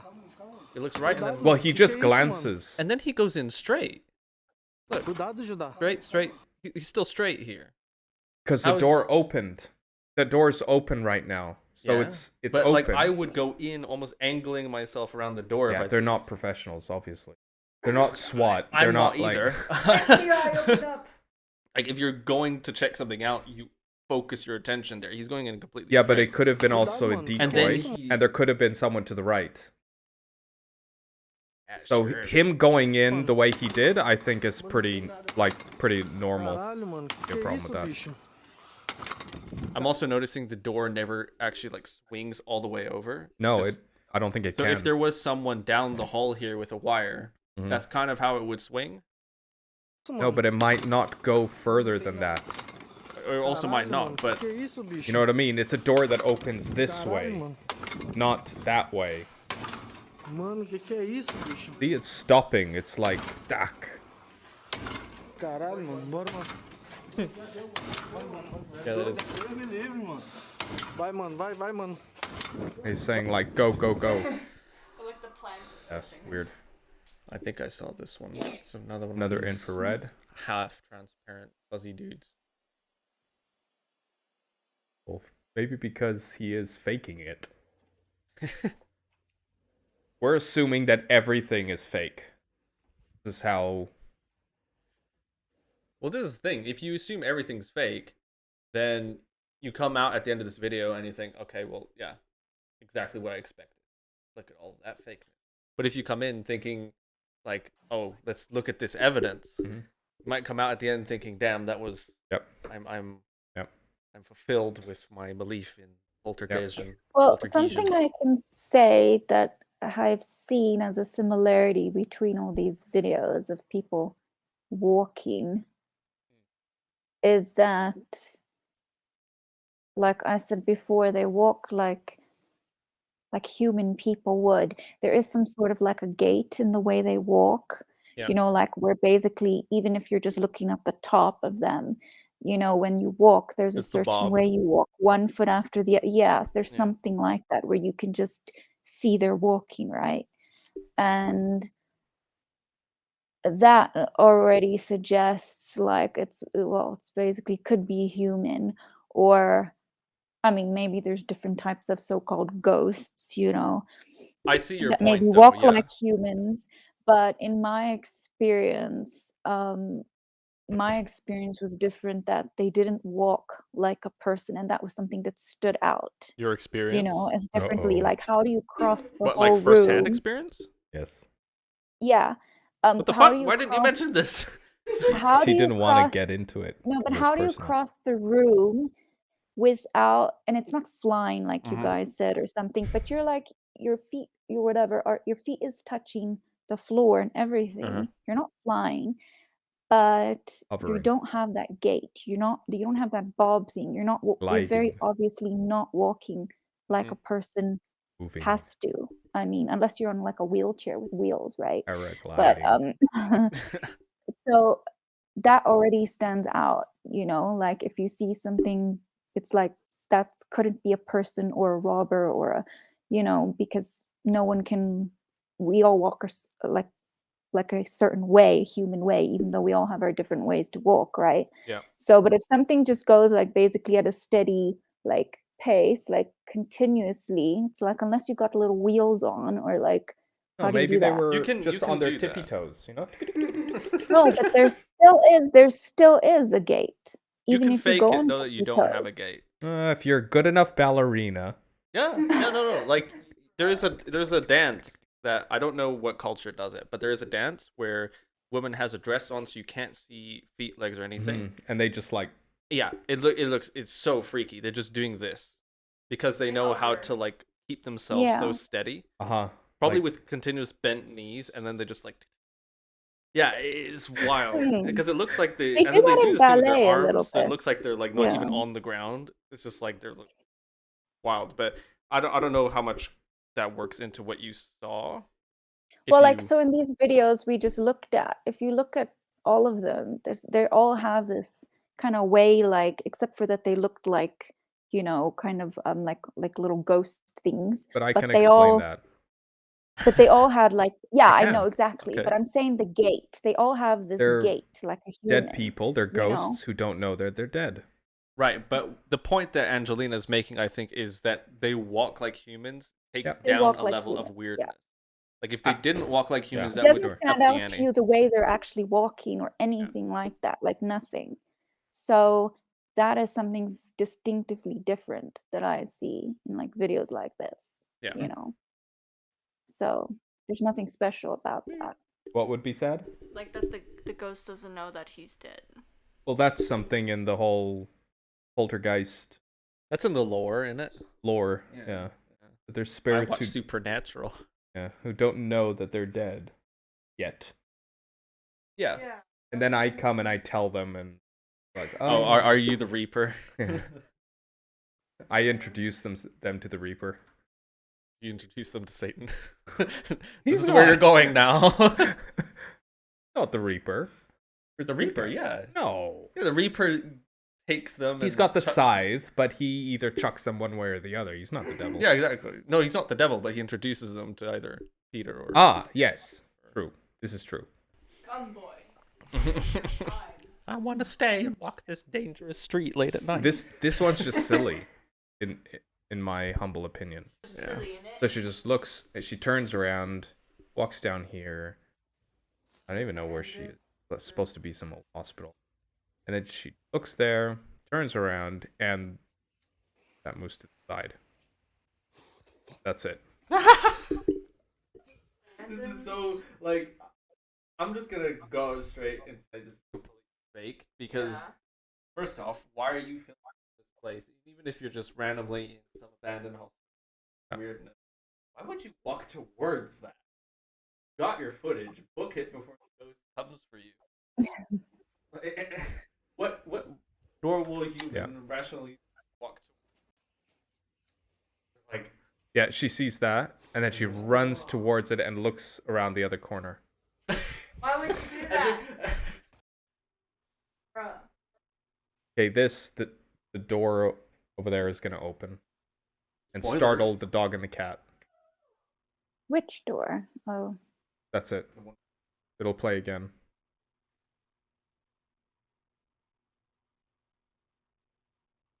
Looks like it's. There's a face there. That's it. What? Oh, there. There, yeah.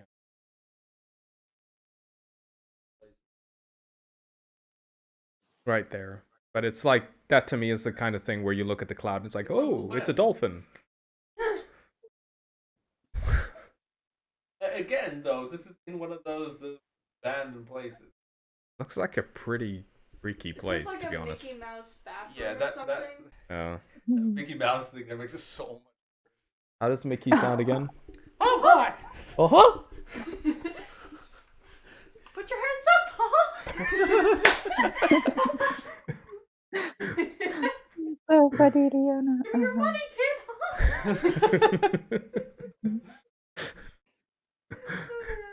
Wow, how long are they going to show this?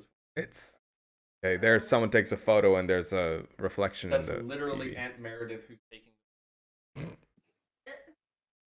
Get in my van. Wait, what? Remove Photoshop from this man. Get in my van 444. No, thank you. That's just Okay. That's it. Y'all can look at the social media graphic I posted, and that looked better than this. Oh, yeah.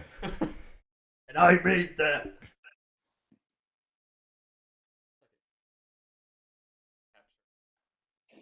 Okay, but here's a question.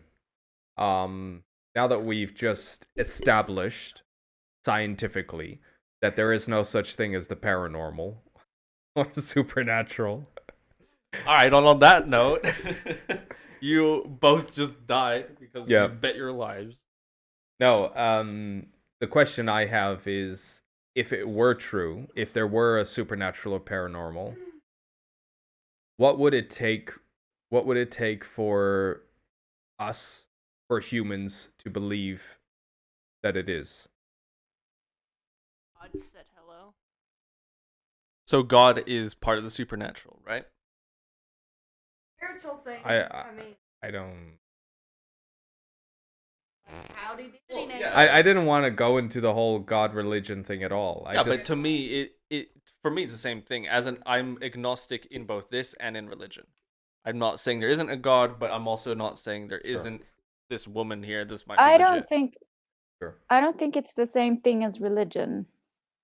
No, but religion cannot exist without the paranormal or supernatural being true. Right. And if you believe in God, for example, I think it makes it far easier to believe in stuff like this because you're already believing in a reality, some kind of force that doesn't obey the laws of physics. I think it depends of how you die, because if you die confused or like just like a skeptic, like you don't believe in God or Satan, like that stuff, and you're just a wandering ghost or something, and I mean I think if you die believing in that religion, it's like you have to choose which side you're on in the next life. So are you saying that depending on what you believe in this life, that has like a consequence of like on what happens to you when you die? Yeah, like Satan worshippers, they do that stuff because they want to work for Satan. Yeah. But if you don't believe in either, I mean, you still become a ghost, so. Right. Okay. There's still something after death. Okay, so what you're saying is like even if you don't believe in it, it's there. Something will maybe happen. Maybe or for sure? Well, I think something will happen. Okay. If that makes sense, I don't know. Yeah, a lot of what I've heard before in like lore about guys and stuff, use spirits. Yeah, essentially uncertainty. Or like dying in shocking circumstances or sudden circumstances or horrific circumstances. Although I think that if that were like the prerequisite to become like a wandering spirit, you would see a lot more of them because that happens a lot. The people die unsure or like in any of the ways that you described. Yeah. Or like old age. But then like no, but I don't think like it's more in the lore, it's more a prerequisite for being stuck kind of like where you are. Yeah. Opposed to being in hell or heaven or paradise purgatory. or wherever. Yeah. But it's not so much it's not what was the word you said? Prerequisite. It's not a prerequisite for being seen or heard or any of that. It's more just No. Yeah. No, but if you're there, well, I'm not gonna get into it because I don't believe it. You can play with the idea. I would. But what would it take? Yeah, like, but to me, it's just like. But that was my question. Yeah. What would it take? Like, what would it take for you to say, yeah, it probably is? Yeah, yeah, it would have to what? be a personal experience. It couldn't be anecdotal, and it would have to be like, well, from the ideas that we have of supernatural stuff. Generally, it has to do with a person, a spirit. Although, I think it could potentially also just be something that's completely extraterrestrial, like something, because this has never happened before. This camera problem. I made it go away, and now it's back again. So there's just a ghost in there going, hey. Yeah, a very on-time ghost. Yeah. But so you can't think of, like, just off the top of your head, something that would happen, which to you would be like, okay, that's paranormal. It would have to be something that would fill that question in my head. So it couldn't, like, make a question, if that makes sense. Like, for example... But you would doubt it. It depends. It depends how well it fits my idea of what supernatural is, I think. Like, if I say, okay, so if the supernatural were to exist, I'm guessing it would exist in some kind of like an energy or a spiritual form. Not necessarily really human or like ghost form, but some kind of another intelligence or being. If you were by yourself, let's say in a park, and this person just walks up to you and says like, there's something, I don't know. Very simply, if I was just sitting here and my controller fucking yeeted up and hit against the thing, I'd be like, okay, you know. Yeah. At that point, I'd have to say at least there is something that does not obey the laws of physics, which would be supernatural. Which would be although I wouldn't jump to conclusions and say, oh, that's a ghost. No. I'm just saying, we're just talking about paranormal and supernatural. We're not talking about what it is. We're talking about those two things. So if something were to happen that were supernatural, I would take it as exactly what I perceived it to be. Yeah. I've just seen like maybe a dark figure. What would you do? Like in front of It depends how I'd see it. Well, like you're turning around the corner and then you see this thing walking or something just... I would actually think that that's my mind playing tricks on me. Because I've you know, that corner of your eye stuff. I think a lot of people would go first and be kind of like, oh yeah, did I really see that? Right? That's kind of like... I would like drink a glass of water and be like, am I stable? Yeah. But deja vus to me are pretty common. Yeah. And they're extremely vivid. Do you guys get deja vu? I'm not sure. You know what that is? I mean, yeah, I know what that is. But I have a theory that I have, like, it will sound stupid. I will have dreams of the future, just the next day. Have your dreams ever come true? Yeah, and like, for example, like we would go shopping and I see this image. I'm like, wait, I've seen this before, like another time ago. Did you see it in your dream? Yeah, at least I remember the dream, but I don't exactly remember the image. But then I see the image and I'm like, wait a minute. See, that could be deja vu. Because that's what deja vu feels like, that you've seen or experienced something before, and then it's just exactly happening again. Yeah. But for me, like, whenever I have deja vu, I catch it because everything after that moment also feels like I'd experienced it before. Like, at some moment, you're like, hey, wait, I've experienced this before.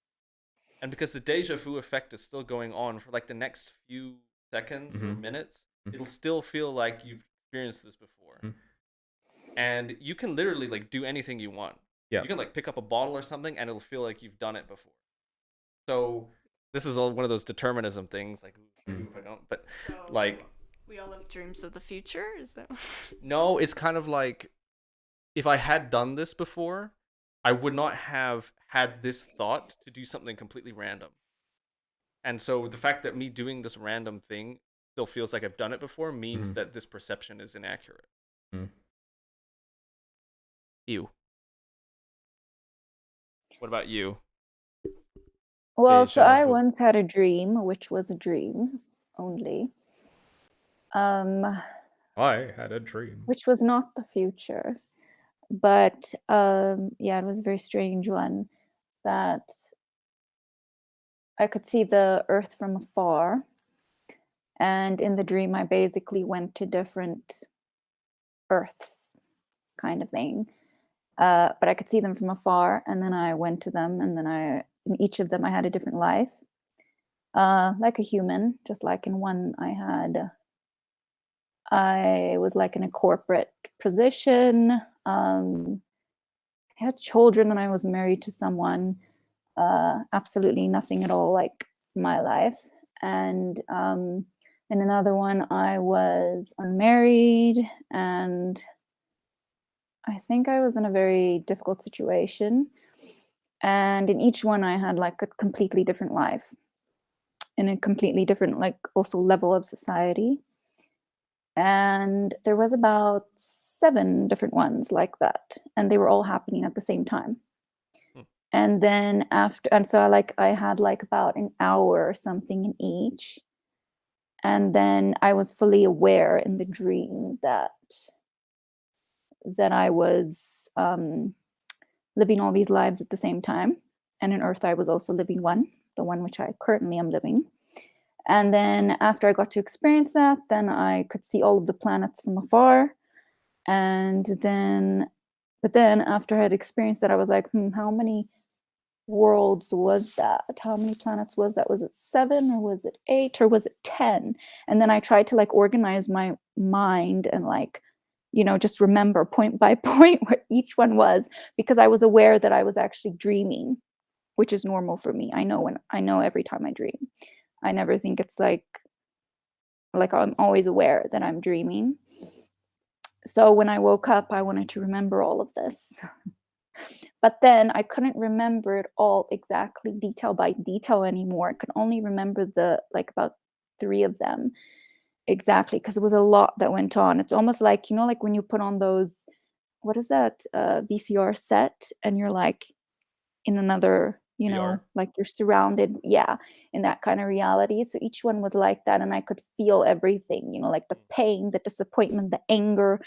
So yeah, it was quite a lot to take in. Anyway, and so then I asked some questions. Somebody was with me when I was looking at all of this from afar afterwards. I don't know who it was, but there was someone around me, and I asked, how do I find out more about like how many worlds exactly it is that I'm living parallel lives in?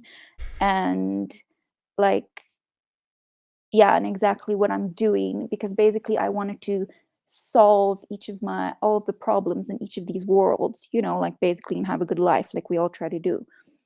So and then the answer that they gave that was that I could learn more about it through meditation, like when I'm on this earth, through meditating, and through my dreams.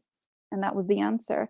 And of course, I still kept trying to remember it before I woke up, but then I woke up, time to get up.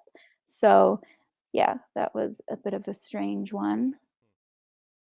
Yeah. Ray just But it's a commented. dream. That's a dream. Yeah. Yeah.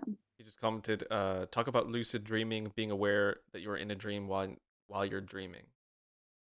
Have you guys heard of this?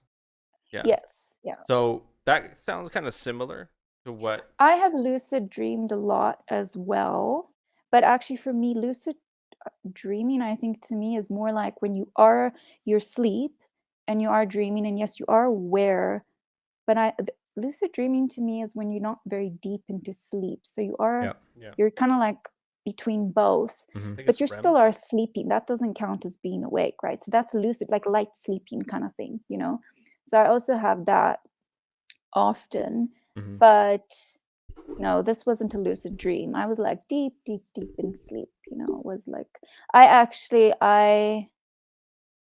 think I don't know how it was when I was a child, but as I got older, like in my late teens until now, every time I have a dream, I always know I'm dreaming. I know I know it's not just like some people, they think it's all real. So I definitely know I'm not I know I'm dreaming.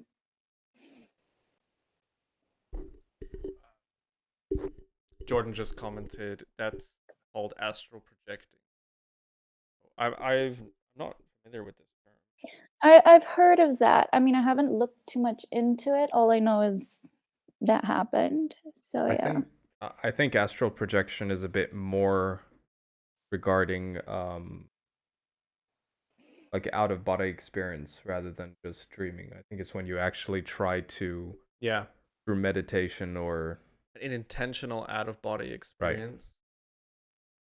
Well, you could actually have that when you dream, because like let's say you have a dream and maybe in your dream you're aware of that you're dreaming and your surroundings. You can even see your house and your room as the way it is. And maybe you go and you like, I don't know, it's just being more aware than someone who's just dreaming and is not aware. Yeah, the point of it is that you can actually make conscious decisions in the dream. You can yes, I can do that. Do whatever you want. Yeah. Yeah. But I think out of body experience is really more of a thing that you start off in the normal state you are in, and then you perform some meditation or something to essentially put you in that state of out of body experience. Yeah. It's not just I fall asleep and then I have a lucid dream. It's you are actually with intent, like it's a projection that you are. I mean, you can try to lucid dream, but that yeah. I don't think I've ever tried to lucid dream. I think it just happens. Yeah, I think it's trying to get into I believe it's the REM phase of sleep that you can lucid dream in. And then at that point, like I think you can even download an app that will try and time it right to like give you a cue to remind you that like you're in REM, but you're also like you can make a decision. Because in REM sleep, you can actually like if someone opens the door, right? And you're in REM sleep, you can hear them open the door, but you're still asleep. Yeah. You're just like, oh, there's someone here. And they leave, and then it's like it never happened. You're just asleep. And you're also kind of like immobile, aren't you? You're just sort of like... Yeah. I think you're actually paralyzed at that point. Yeah. Which is also, I don't know if you guys have ever had well, paralysis. I hope, yes, I've had that, but I don't sleep think paralysis. When you're trying to move and you can't? Yeah. Yeah. That sucks. Yeah. That sucks. Have you had that? Look, this is not obviously we all have those little dreams, and probably also like when we're kids, when we like all of a sudden can't move. You're setting this one up. Stuff like that. Yeah. But I think for me, what's happened as I got older, and it's different than that though. It's similar. But what's more scary than that is like if you have a dream, it's a lucid dream, I'd say, because it's like a light kind of dream or something. And you see yourself in the room in exactly the same position that you have fallen asleep in. Exactly in your room and everything, and you know you're sleeping. But then you see somebody come into the room, or you're aware that somebody's come into the room, and you can hear them. You can hear their breath, and you can hear them around you. Sometimes you can even feel their touch and stuff like that, but you're very aware you're not alone. And it's completely real. So that is more scary than like just, oh, you're deep in like a dream, and then all of a sudden there's like a little snake or something and you can't move and you're trying to run away. Well, no, the things that make me run away in dreams, or the things that make me want to move in a dream, are not just snakes. No. That's like your inner phobia. It's a lot of the time, actually, I think all the time to me, it's always been something that I can't even see. It's a feeling. It's not anything I can see. It's just all of a sudden in my sleep state, I'll get a feeling, and the feeling will be so terrifying, and I'll be like. This is also the other form of sort of sleep paralysis, when you are facing one of your greatest fears in your dream, and you can't run and you can't scream. You know, can't scream, you can't run. Weird phenomena. That's what I'm where talking about. You can't scream in a dream. I would love to know why that's such. You a can't move fast. experience. Like you want to move fast Essentially, enough. your dream is saying, no, you're trapped in Yeah. this Black thing. Yep. Yeah. So weird. Yeah.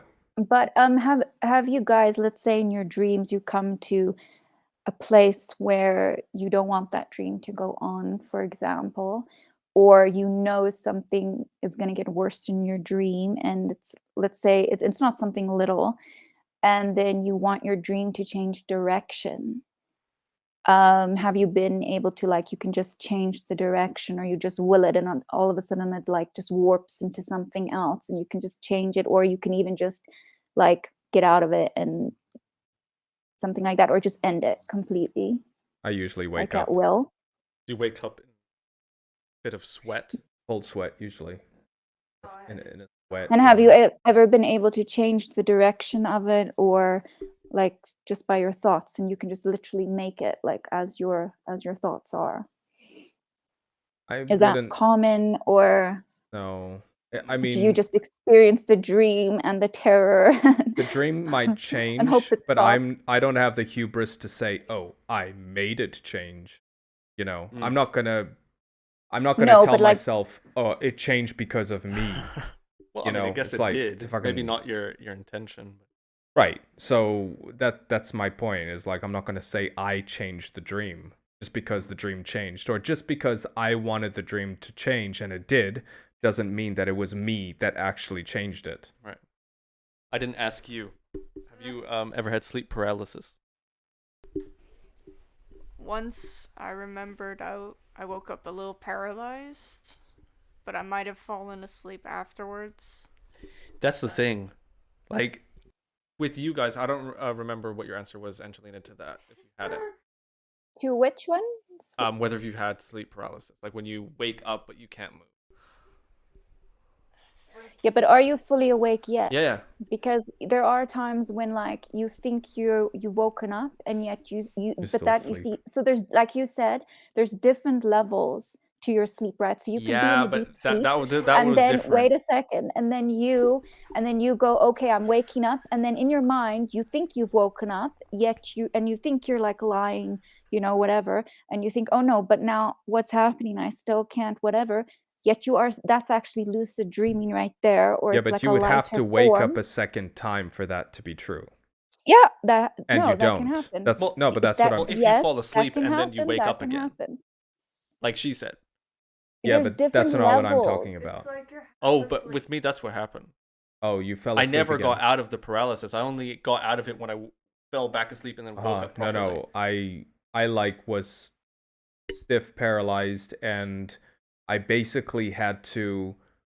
Oh no! Wait, no. Were no, you you're really? right. Were you no, really I didn't fall asleep? back asleep. You didn't. No. I also, like, over time, very slowly. Yeah, it wears was able- off, but you're fucking. I don't know how long glued. it was though. It felt like forever. Forever. Yeah. It goes on and Well, on and on, but it's And actually then, like, probably you just move like the tip of your finger, which is again so weird. The funny thing is, it's almost like you don't believe you can move, and you almost have to will the smallest part of your body to move just the slightest bit, to then ping your brain to say, I can move. And then it comes back. Yeah, once it starts, then you can, like, get it to move. It goes. Yeah. Yeah, but do you actually have, like, your eyes open, like, Yes. really? Yes. Like, you're That's the awake, annoying like thing, now? because the only thing I could move was my eyes. Right. I could just look around, but everything else Yeah. was completely You can. I don't think I couldn't I've even had open my that, mouth. actually. No, I don't and think like your I've breathing had is that. restricted as well. Yeah, you have to start with your breathing, Yeah. get that under control, Yeah. which is weird because it's like it's your sleep breathing. It's just your instinct. Right. And normally when you're up and awake, you're used to being able to influence how you breathe. But when you're just locked in a rhythm of breathing, it's weird how terrifying that is. You can't actually like take a breath when you want. Yeah, but remember too, it's called sleep paralysis for a reason. It's because you are sleeping. You're not awake. Otherwise, that would be. No, you are awake. I think you're physically asleep. Yeah. Yeah, Like physically, your body. Yeah. Because when you go to sleep, you actually your body paralyzes itself. And certain stages of sleep, just because why would you need to move when you're asleep? And what if you're like half asleep? Like That's kind of what happens there. It's like your mind but wakes up. so you're not Exactly. fully Your mind awake. wakes That's up, but your body is asleep. So physically you're asleep, but mentally you're awake. But you're completely awake. Like you're. Yes, but that's a level. That's a level. That's No, a I lighter think level of I don't think sleep. it's a level. I think it's a malfunction. Yeah. It's not a level. I don't know about that. Well, so you haven't experienced it then. So obviously. No, I have, but you guys are. No, you fucking haven't. No, you haven't. You were asleep. No. Tell us how you experienced it. Sleep paralysis for a reason, and I think there's different levels of sleep. Like when you're in deep sleep, when you're in lighter sleep, and I have had this where you're in like deep sleep, and you wake up from that because you know you're dreaming, and then you wake up, and for a moment you think you've actually woken up, you know. But you still can't move. You're still in like, and you're like, huh, what's going on? And then at first you're a bit confused. You're like, why can't I move? I thought I've woken up. And it feels real, like you're awake for a bit. And yes, your brain is fully functioning. But then after a while you realize, no, wait a second. And you can even be aware of a person sleeping next to you or the room being exactly the same, the position of your body, everything. You just can't move.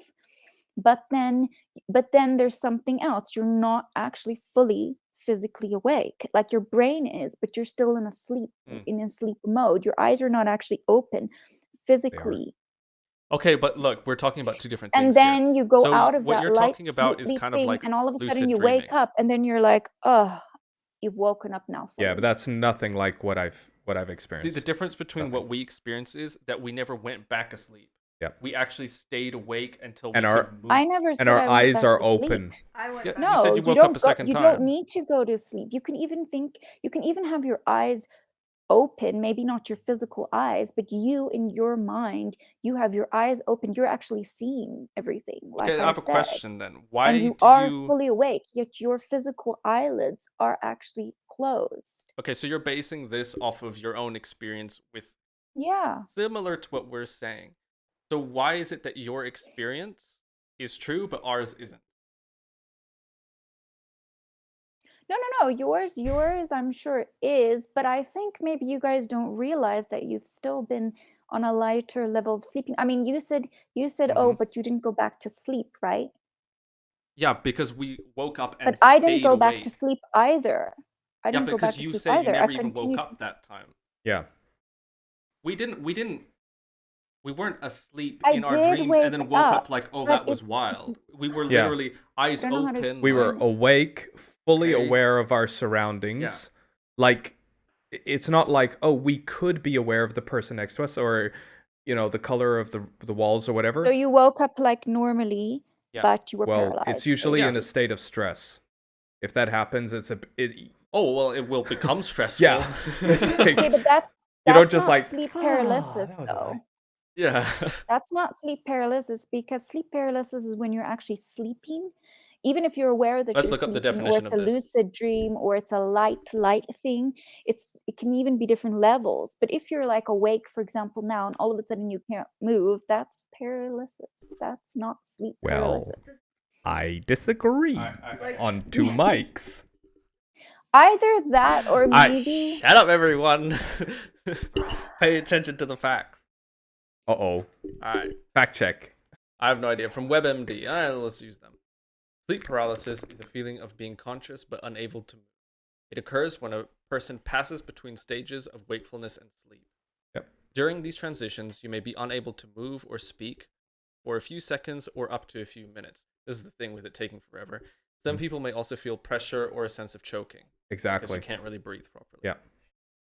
So this is kind of, this could it's a feeling. confirm or disconfirm what both of us are saying, because between stages of wakefulness and sleep doesn't mean you're awake or you're asleep. Right. So maybe we can find something that's is a state during waking up or falling asleep in which a person is aware of it. I would say You falling see, it's asleep is. during. I don't think that. I think that's far more rare that would happen because No, like you just I've lay never had down that. and you're awake and they're like, oh Yeah. fuck, I can't move. I've never had that. You must be very tired if that happens. Or drunk. See, but so it's during the waking up process. Yeah. So you Yes. haven't. You're fully conscious, but you haven't completely. It's hard to explain, but you haven't. Well, I think this is completely- your body is lagging behind in waking Exactly. up. Your brain Yes. woke up too. Well, generally, your brain wakes Yeah. up very quickly. Like Yes. a bucket of cold water will get you to just instantly wake up, and your body's going to be in shock. Your body could be paralyzed Yeah. a second earlier, but your body gets a message to wake up within a split second, and somehow the message just didn't get through here. Yeah. That's Yeah, that is the experience. consciousness woke up before the body did, essentially. Yeah, but what if you're sleeping, but you're conscious that you're sleeping as well? You can say, "Oh, I wasn't sleeping." The thing is, I have had when what it's like you're, we're what you're sleeping, but you're describing, conscious. like thinking you're awake but you're actually asleep. Yes. Yeah, Yes, I've had yeah. that. I've lucid dreamed, but this was completely different because there wasn't that panic Mhm. or the connection with reality. Anyone seen Ray's comment? Yeah. That was very About funny. half my dreams, not very lately, have been me trying to run, but I can't. Mm. I used to have a lot more of those dreams when I was younger. Yeah. I think it's just generally when you feel like things are out of your control, that you Anxiety. get those more. Mhm. Yeah. Yeah. That's my my professional opinion. What is sleep paralysis? Sleep paralysis is a condition identified by a brief loss of muscle control. And so this loss of muscle control would be irrelevant if you're in a dream. Because if you're Mhm. dreaming, it doesn't matter what your body is doing, it matters what you're thinking. Yeah. This loss of muscle control is like a physical Mhm. thing. People often have hallucinations during episodes of sleep paralysis. I think that actually makes sense if you are in between the stages of waking up and going to sleep. Maybe your brain is also not fully awake then as well. That, I don't see why not. Look at the para word. The next one. Parasomnia. Parasomnia. It's parasomnia. Abnormal behaviors during sleep. REM, REM. rapid eye movement. The REM is the dreaming Yeah. segment of. So if I think Yeah, if you wake up ye- during then, you might start hallucinating. Mhm. If you don't fully wake up, I think this is also when you can dream. Mhm. Yeah, but the thing with sleep paralysis is that only people that are paralyzed know what that feels like, Mhm. unless you've actually had it yourself. It's kind of like I can actually explain this very well. You know when you wake up and you realize that you were sleeping on your arm or something, and your entire arm has no feeling left? That's what it feels Yeah. like across your entire body, Mm. like everywhere. Man, I've totally had this. Intruder I have hallucinations. had it. Yeah. Chest pressure. Chest pressure. I've had that. Where I actually felt like I was being pulled into But the that bed. doesn't sound into the like it's a mattress. hallucination. I think that's just like a genuine reaction to having not control over your body. It's not Yeah, you're could be. hallucinating it. It's just the sensation of not having the control No, gives you but the feeling that you're suffocating. the feeling of something like you're laying on your back Mm. on your bed and you feel like literally like you're being pulled into the mattress. Yeah, but is that the same thing? Basically, when your chest, like I've had that feeling. I felt like I was falling backwards on my Okay. bed. Sort of like having vertigo while sleeping. You know, where you Having feel like you're falling. Those Yeah. are freaky. Yeah. You wake up quick after Yeah. those. Yeah. Like, I've had in my dreams where I did like a quick movement, like I was punching or kicking or something, and I actually did it in real life. Oh. Just like randomly, I just like Oh, kicked, yeah, and I was yeah. like, oh shit. yeah. Oh. I woke up like saying something. No, I have not done that. I've witnessed other people do that, but I just snore. Talking in their sleep. Oh yeah. Yeah. That's wild when you hear someone talking in their sleep, especially when they're like having full on conversation. Like, so is that what they think about me? As a kid, most people don't do that. A few times I walked in my sleep. They. Is that what you told the jury? Yeah. It weren't me. Your Honor, I was asleep. They found yeah. My parents found me downstairs in the dining room, laying under one of the benches, the dining room. Is that your safe space? And it was after I had gone. And I took the tape cassette out of the tape recorder.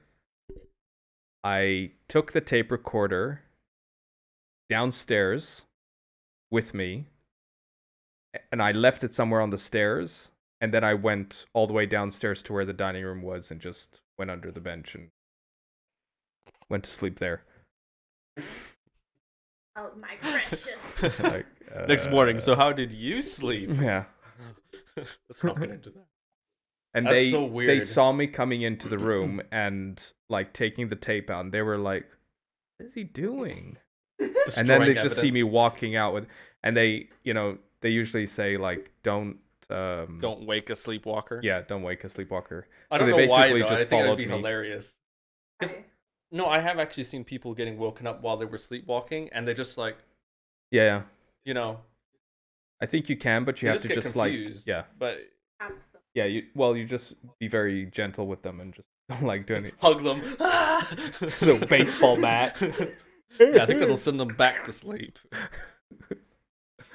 All right, we're just about there on time. So, who has anything left to add? I was thinking over the last half an hour or so that we're talking about dreams. I was thinking about telling this dream or not, but I'll go ahead and tell it. I told it already to Leona and Raymond. I'll tell just the second half because the second half is, I think, the coolest half. Mm-hmm. Yeah. So basically, the second half, the first half happened in a hospital, and the second half also happened in a hospital. And no, actually, the two kind of connect. All right, so I'll go through the first half really quickly. So the first half of the thing was I was in a hospital. There was a young woman in a hospital room, and she was being how do you say? Someone's released. She was being released from hospital, and I had the feeling that she should not be released from hospital. She had some problem, but they couldn't really diagnose it, and she seemed fine, so they were like, okay, well, there's no reason to keep her here. And I went and spoke to the nurse, and I said, you cannot let her out. You have to run this and this test. And she said, oh, we already did those. And I said, yeah, but you got to run them again. And basically, in the dream, it got a bit... not violent, but I was like literally physically obstructing them from taking her out. And so they were like, okay, well, let's just send for that test again. So they sent for the test. And they came back and they said, okay, we found something, but we don't know what it is. And yeah, so essentially they kept her in a hospital then for like another night. And during that night, she had like, there was something found in the result of her test that showed what the problem was. And had they released her, she would have been dead in 24 hours. So they operated on her. She came out of operation. She went back into her room for recovery, and it was sorted. And then the hospital administrator woman comes up to me, and she starts basically flipping through like a folder of paperwork, and she's like, so why are you so interested in that woman? I was like, I was like, what are you talking about? And in my dream, it was like she was trying to make it seem like some kind of sinister attraction that I had to this woman. And I said to her, listen, I just saved you from essentially malpractice. I just saved this woman's life for you. The least you can do is just say thanks and like instead of treating me like I'm a stalker or something like that, you know.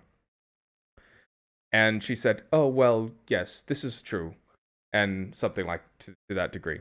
And then suddenly I'm in part 2 of the dream, and I'm standing there in this I guess in the same hospital, and this guy is standing next to me with a doctor's coat on, and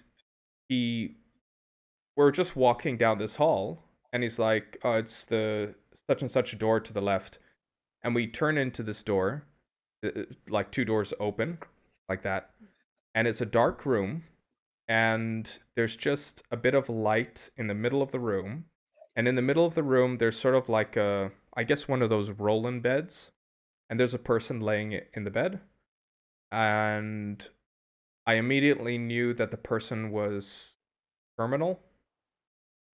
Like, you just instinctively know shit in dreams. I knew the person was terminal and was basically passing away. And I'm like in this dark room, and I'm like, and the doctor, or this guy, I guess he was a doctor.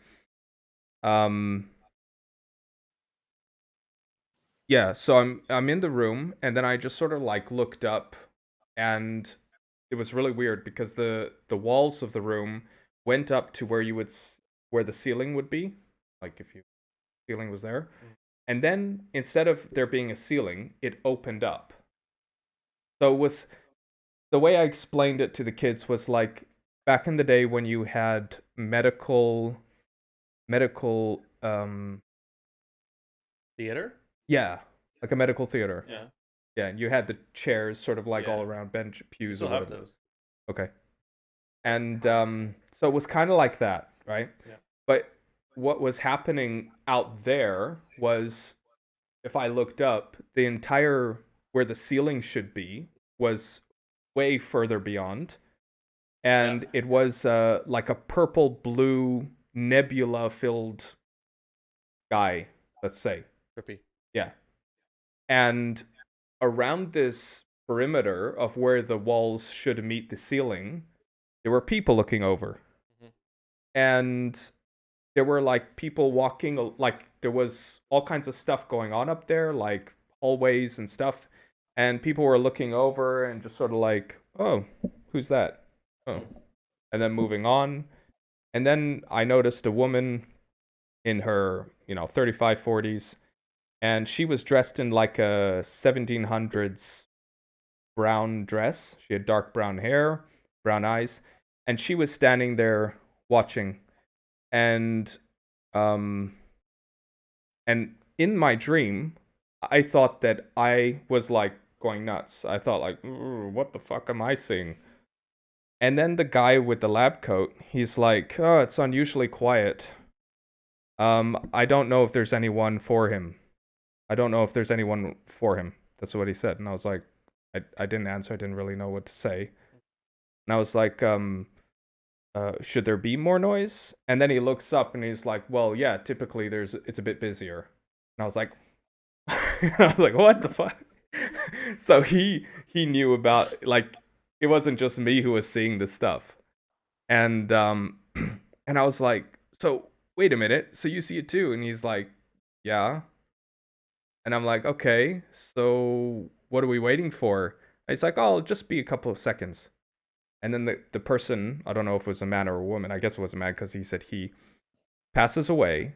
And then you see this thing going up, and then essentially going away with that woman who was standing there waiting. And after that happens, the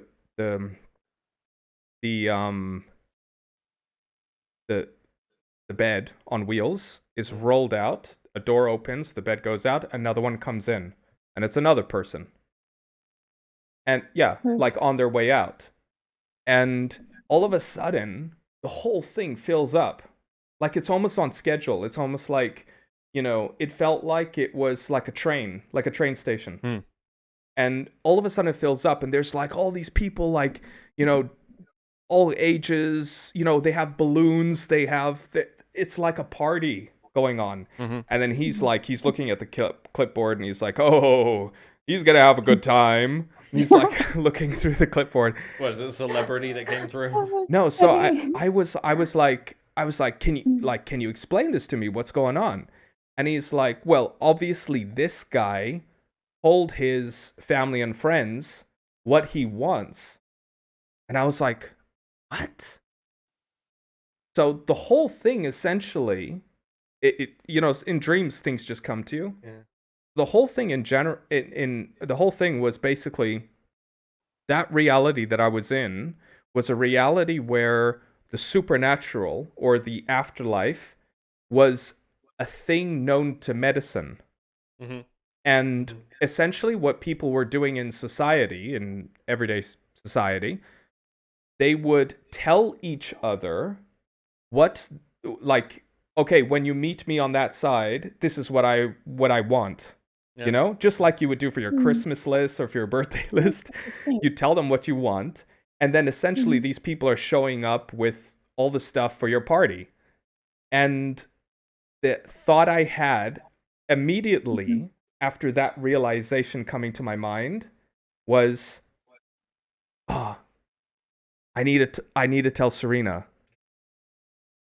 And then I woke up, bang. And you remembered a lot of that. Yeah. That's a cool dream. That was like a very vivid and dream. I don't dream vividly a lot. While you were talking about that, I was trying to visualize for myself like what maybe you were seeing. And just like listening to how you were speaking about it and telling it and like the image I had in my head, this sounds like it could be such a cool film. If someone made like a really artistic, interesting like rendition of it, you need to copyright this. Get it in a book and get that shit patented or whatever the fuck it'd be fun. But after I woke up and I thought about that, and I was like, I must admit, I woke up a bit teary-eyed because it was just like this thing of like, I haven't told Serena, and she hasn't told me what she wants, and that whole thing. Yeah. And it's like, do you want to be the guy? Like, because the previous person who passed away, there was just this one person standing there. It was like, nothing going on. The next guy rolls in, and there's like, boom, this whole fucking party going on, And I was it's funny how your mind constructed that relatively coherent turn of events. Like it actually, in its own way, makes very logical, chronological sense. How it like even has an end sort of takeaway. It was like building up. Yeah. So weird. Why is your even my brain dreams are organized? But I just thought, like, what kind of wouldn't that be? And I told the kids this, like, wouldn't that be such a cool reality to live in? Like, where you actually do that? Can't even imagine. Right? Cool concept. Yeah. Very cool. Yeah. Like a nice way to say farewell. Or something. I know, right? It almost sounds like at that point, death would just be like start of phase 2 or something. Yeah. It's like you get a party on the other side. Yeah. Like, you're just moving house, essentially. Going to college. I have. Oh, sorry. I have one thing that I wanted to say. I don't know if anyone else has anything else. But I had one thing that previously you guys were talking about, and I don't want to talk about getting to the whole religion aspect, but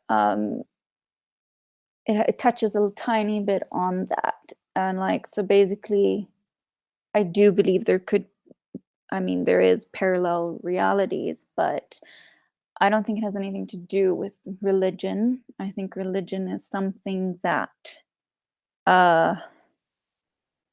that's like made on this earth. It's a bit complicated, but anyway, there's this one experience from an atheist that stood out to me, and I kind of I think along the same lines as that. So I'm gonna put it very brief, but like his experience was he lived his I think he came from a very religious background, and he very quickly denounced that, growing up, because there was no evidence and whatever else. And he was a pronounced atheist, and he lived his life that way. And then he got cancer at some stage, and eventually he went many years having cancer, and he went until stage, I think it's stage 4 or 5, when you're like basically at the end. He had brain cancer. And this was all documented. It's actually one of the most famous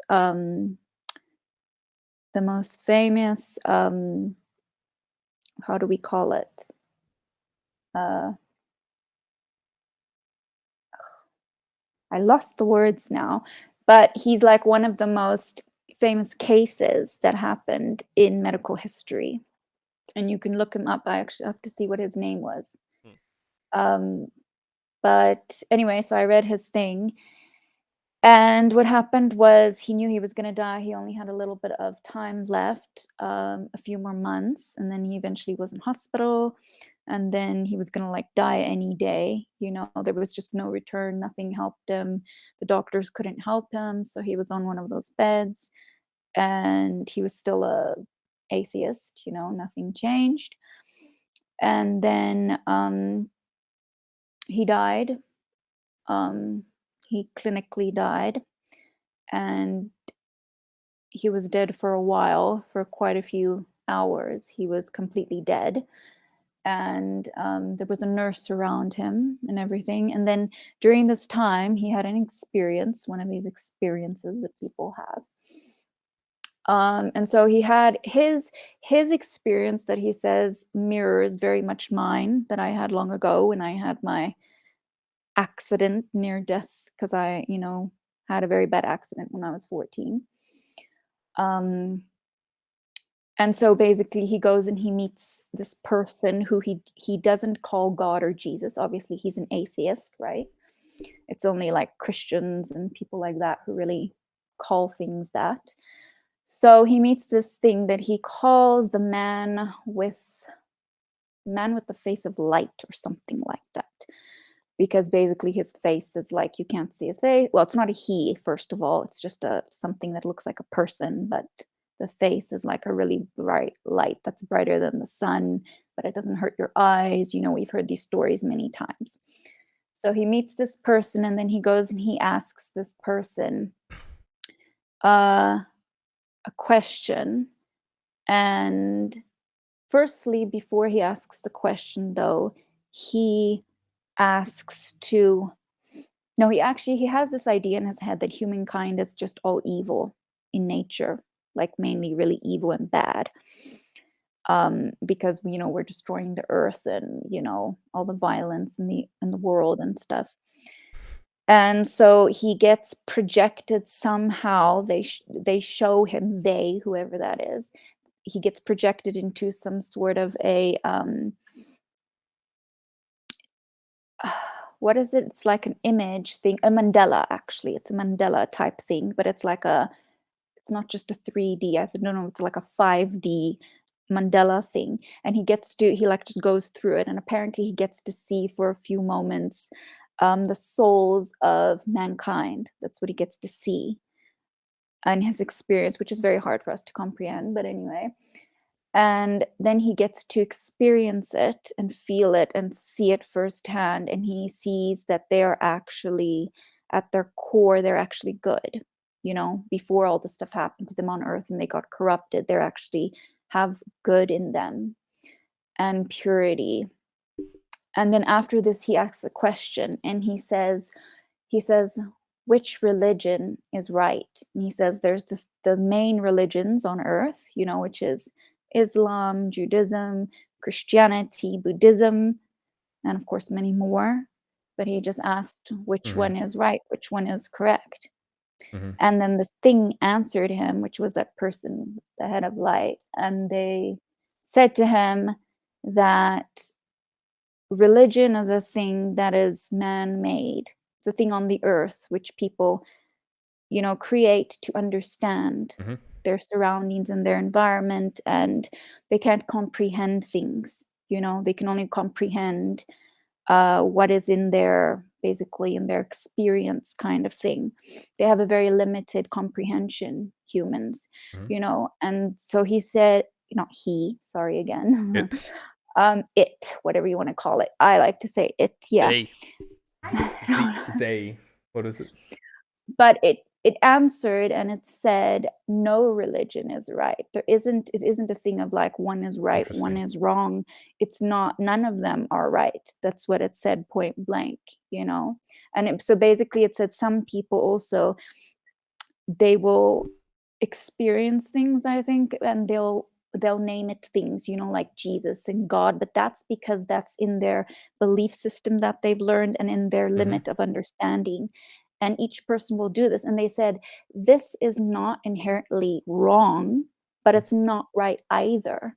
You know, it's so basically it was like a thing, like not to have conflict with them because they think this way. It's not like a bad thing. They just don't understand, you know, the full scope of things. So basically he came back to Earth.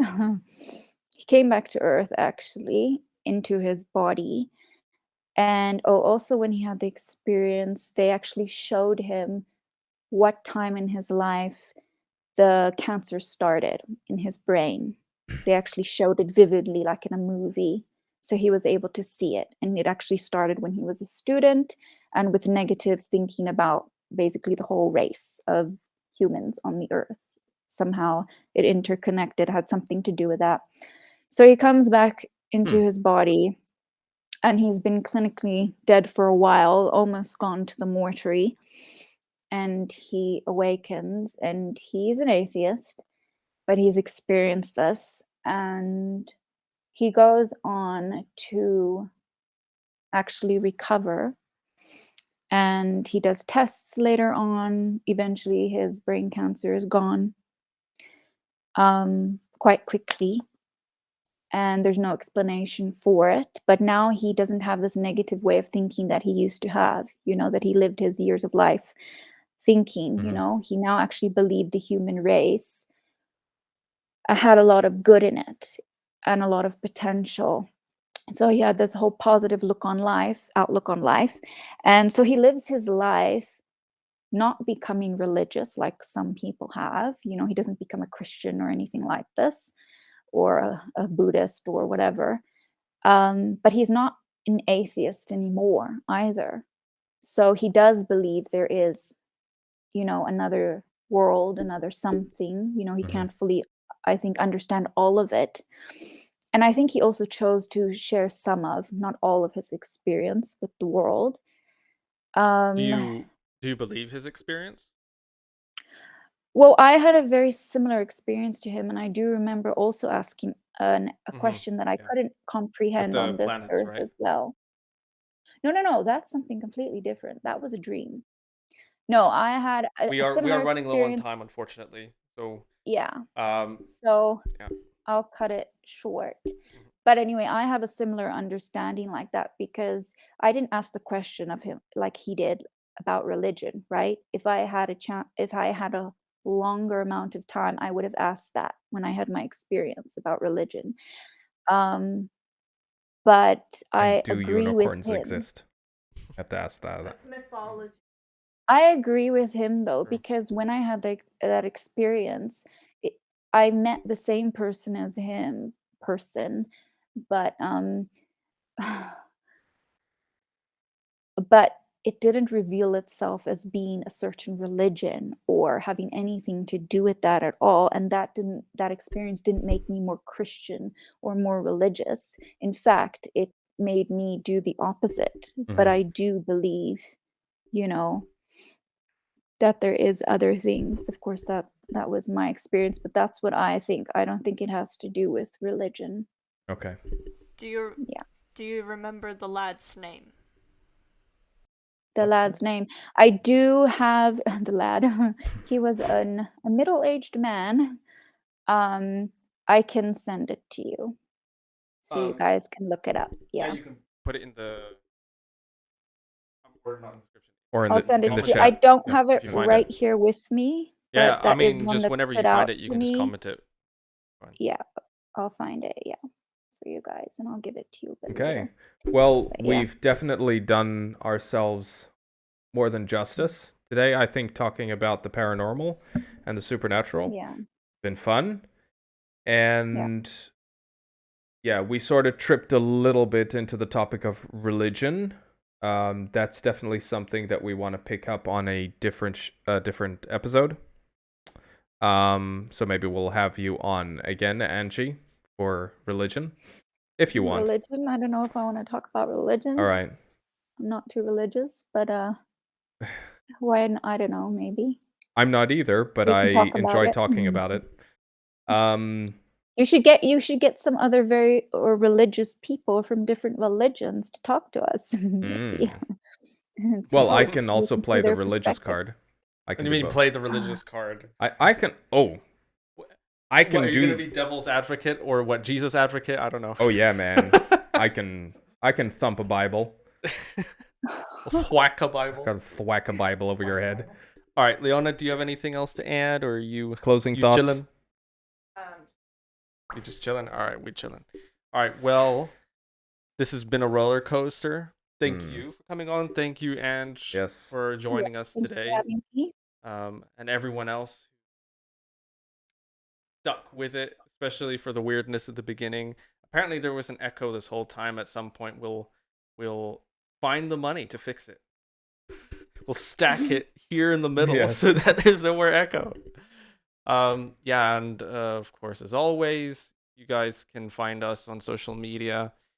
Links are in the description, pretty much everywhere. Any feedback or ideas about future content is always welcome. Yep. Oh yeah, if you want to do a shout out, you can. What, you want to do that? All the weirdos watching my Go on. private it after this. My Instagram is Leona Spring Art. Oh yeah, Cool. yeah. You post your art there. Yeah, follow that. What about you, Ange? You gonna plug something? Oh no, that's thanks. I don't need to put a no. That's mine. Okay. I don't need more followers. Well, everyone, remember to like, share, and subscribe. It helps a lot to share the content so we can get more people viewing the channel. Yeah, absolutely. So you wanted to add? If there's any 2D animators out there, please contact me. I'm a 2D animator. Oh, hey. Please contact her then. No, but do. She I'll give you the job.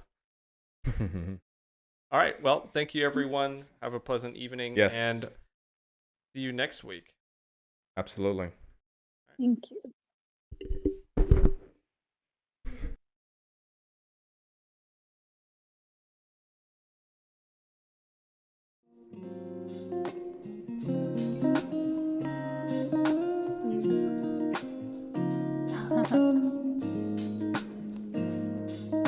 Good talk, good talk.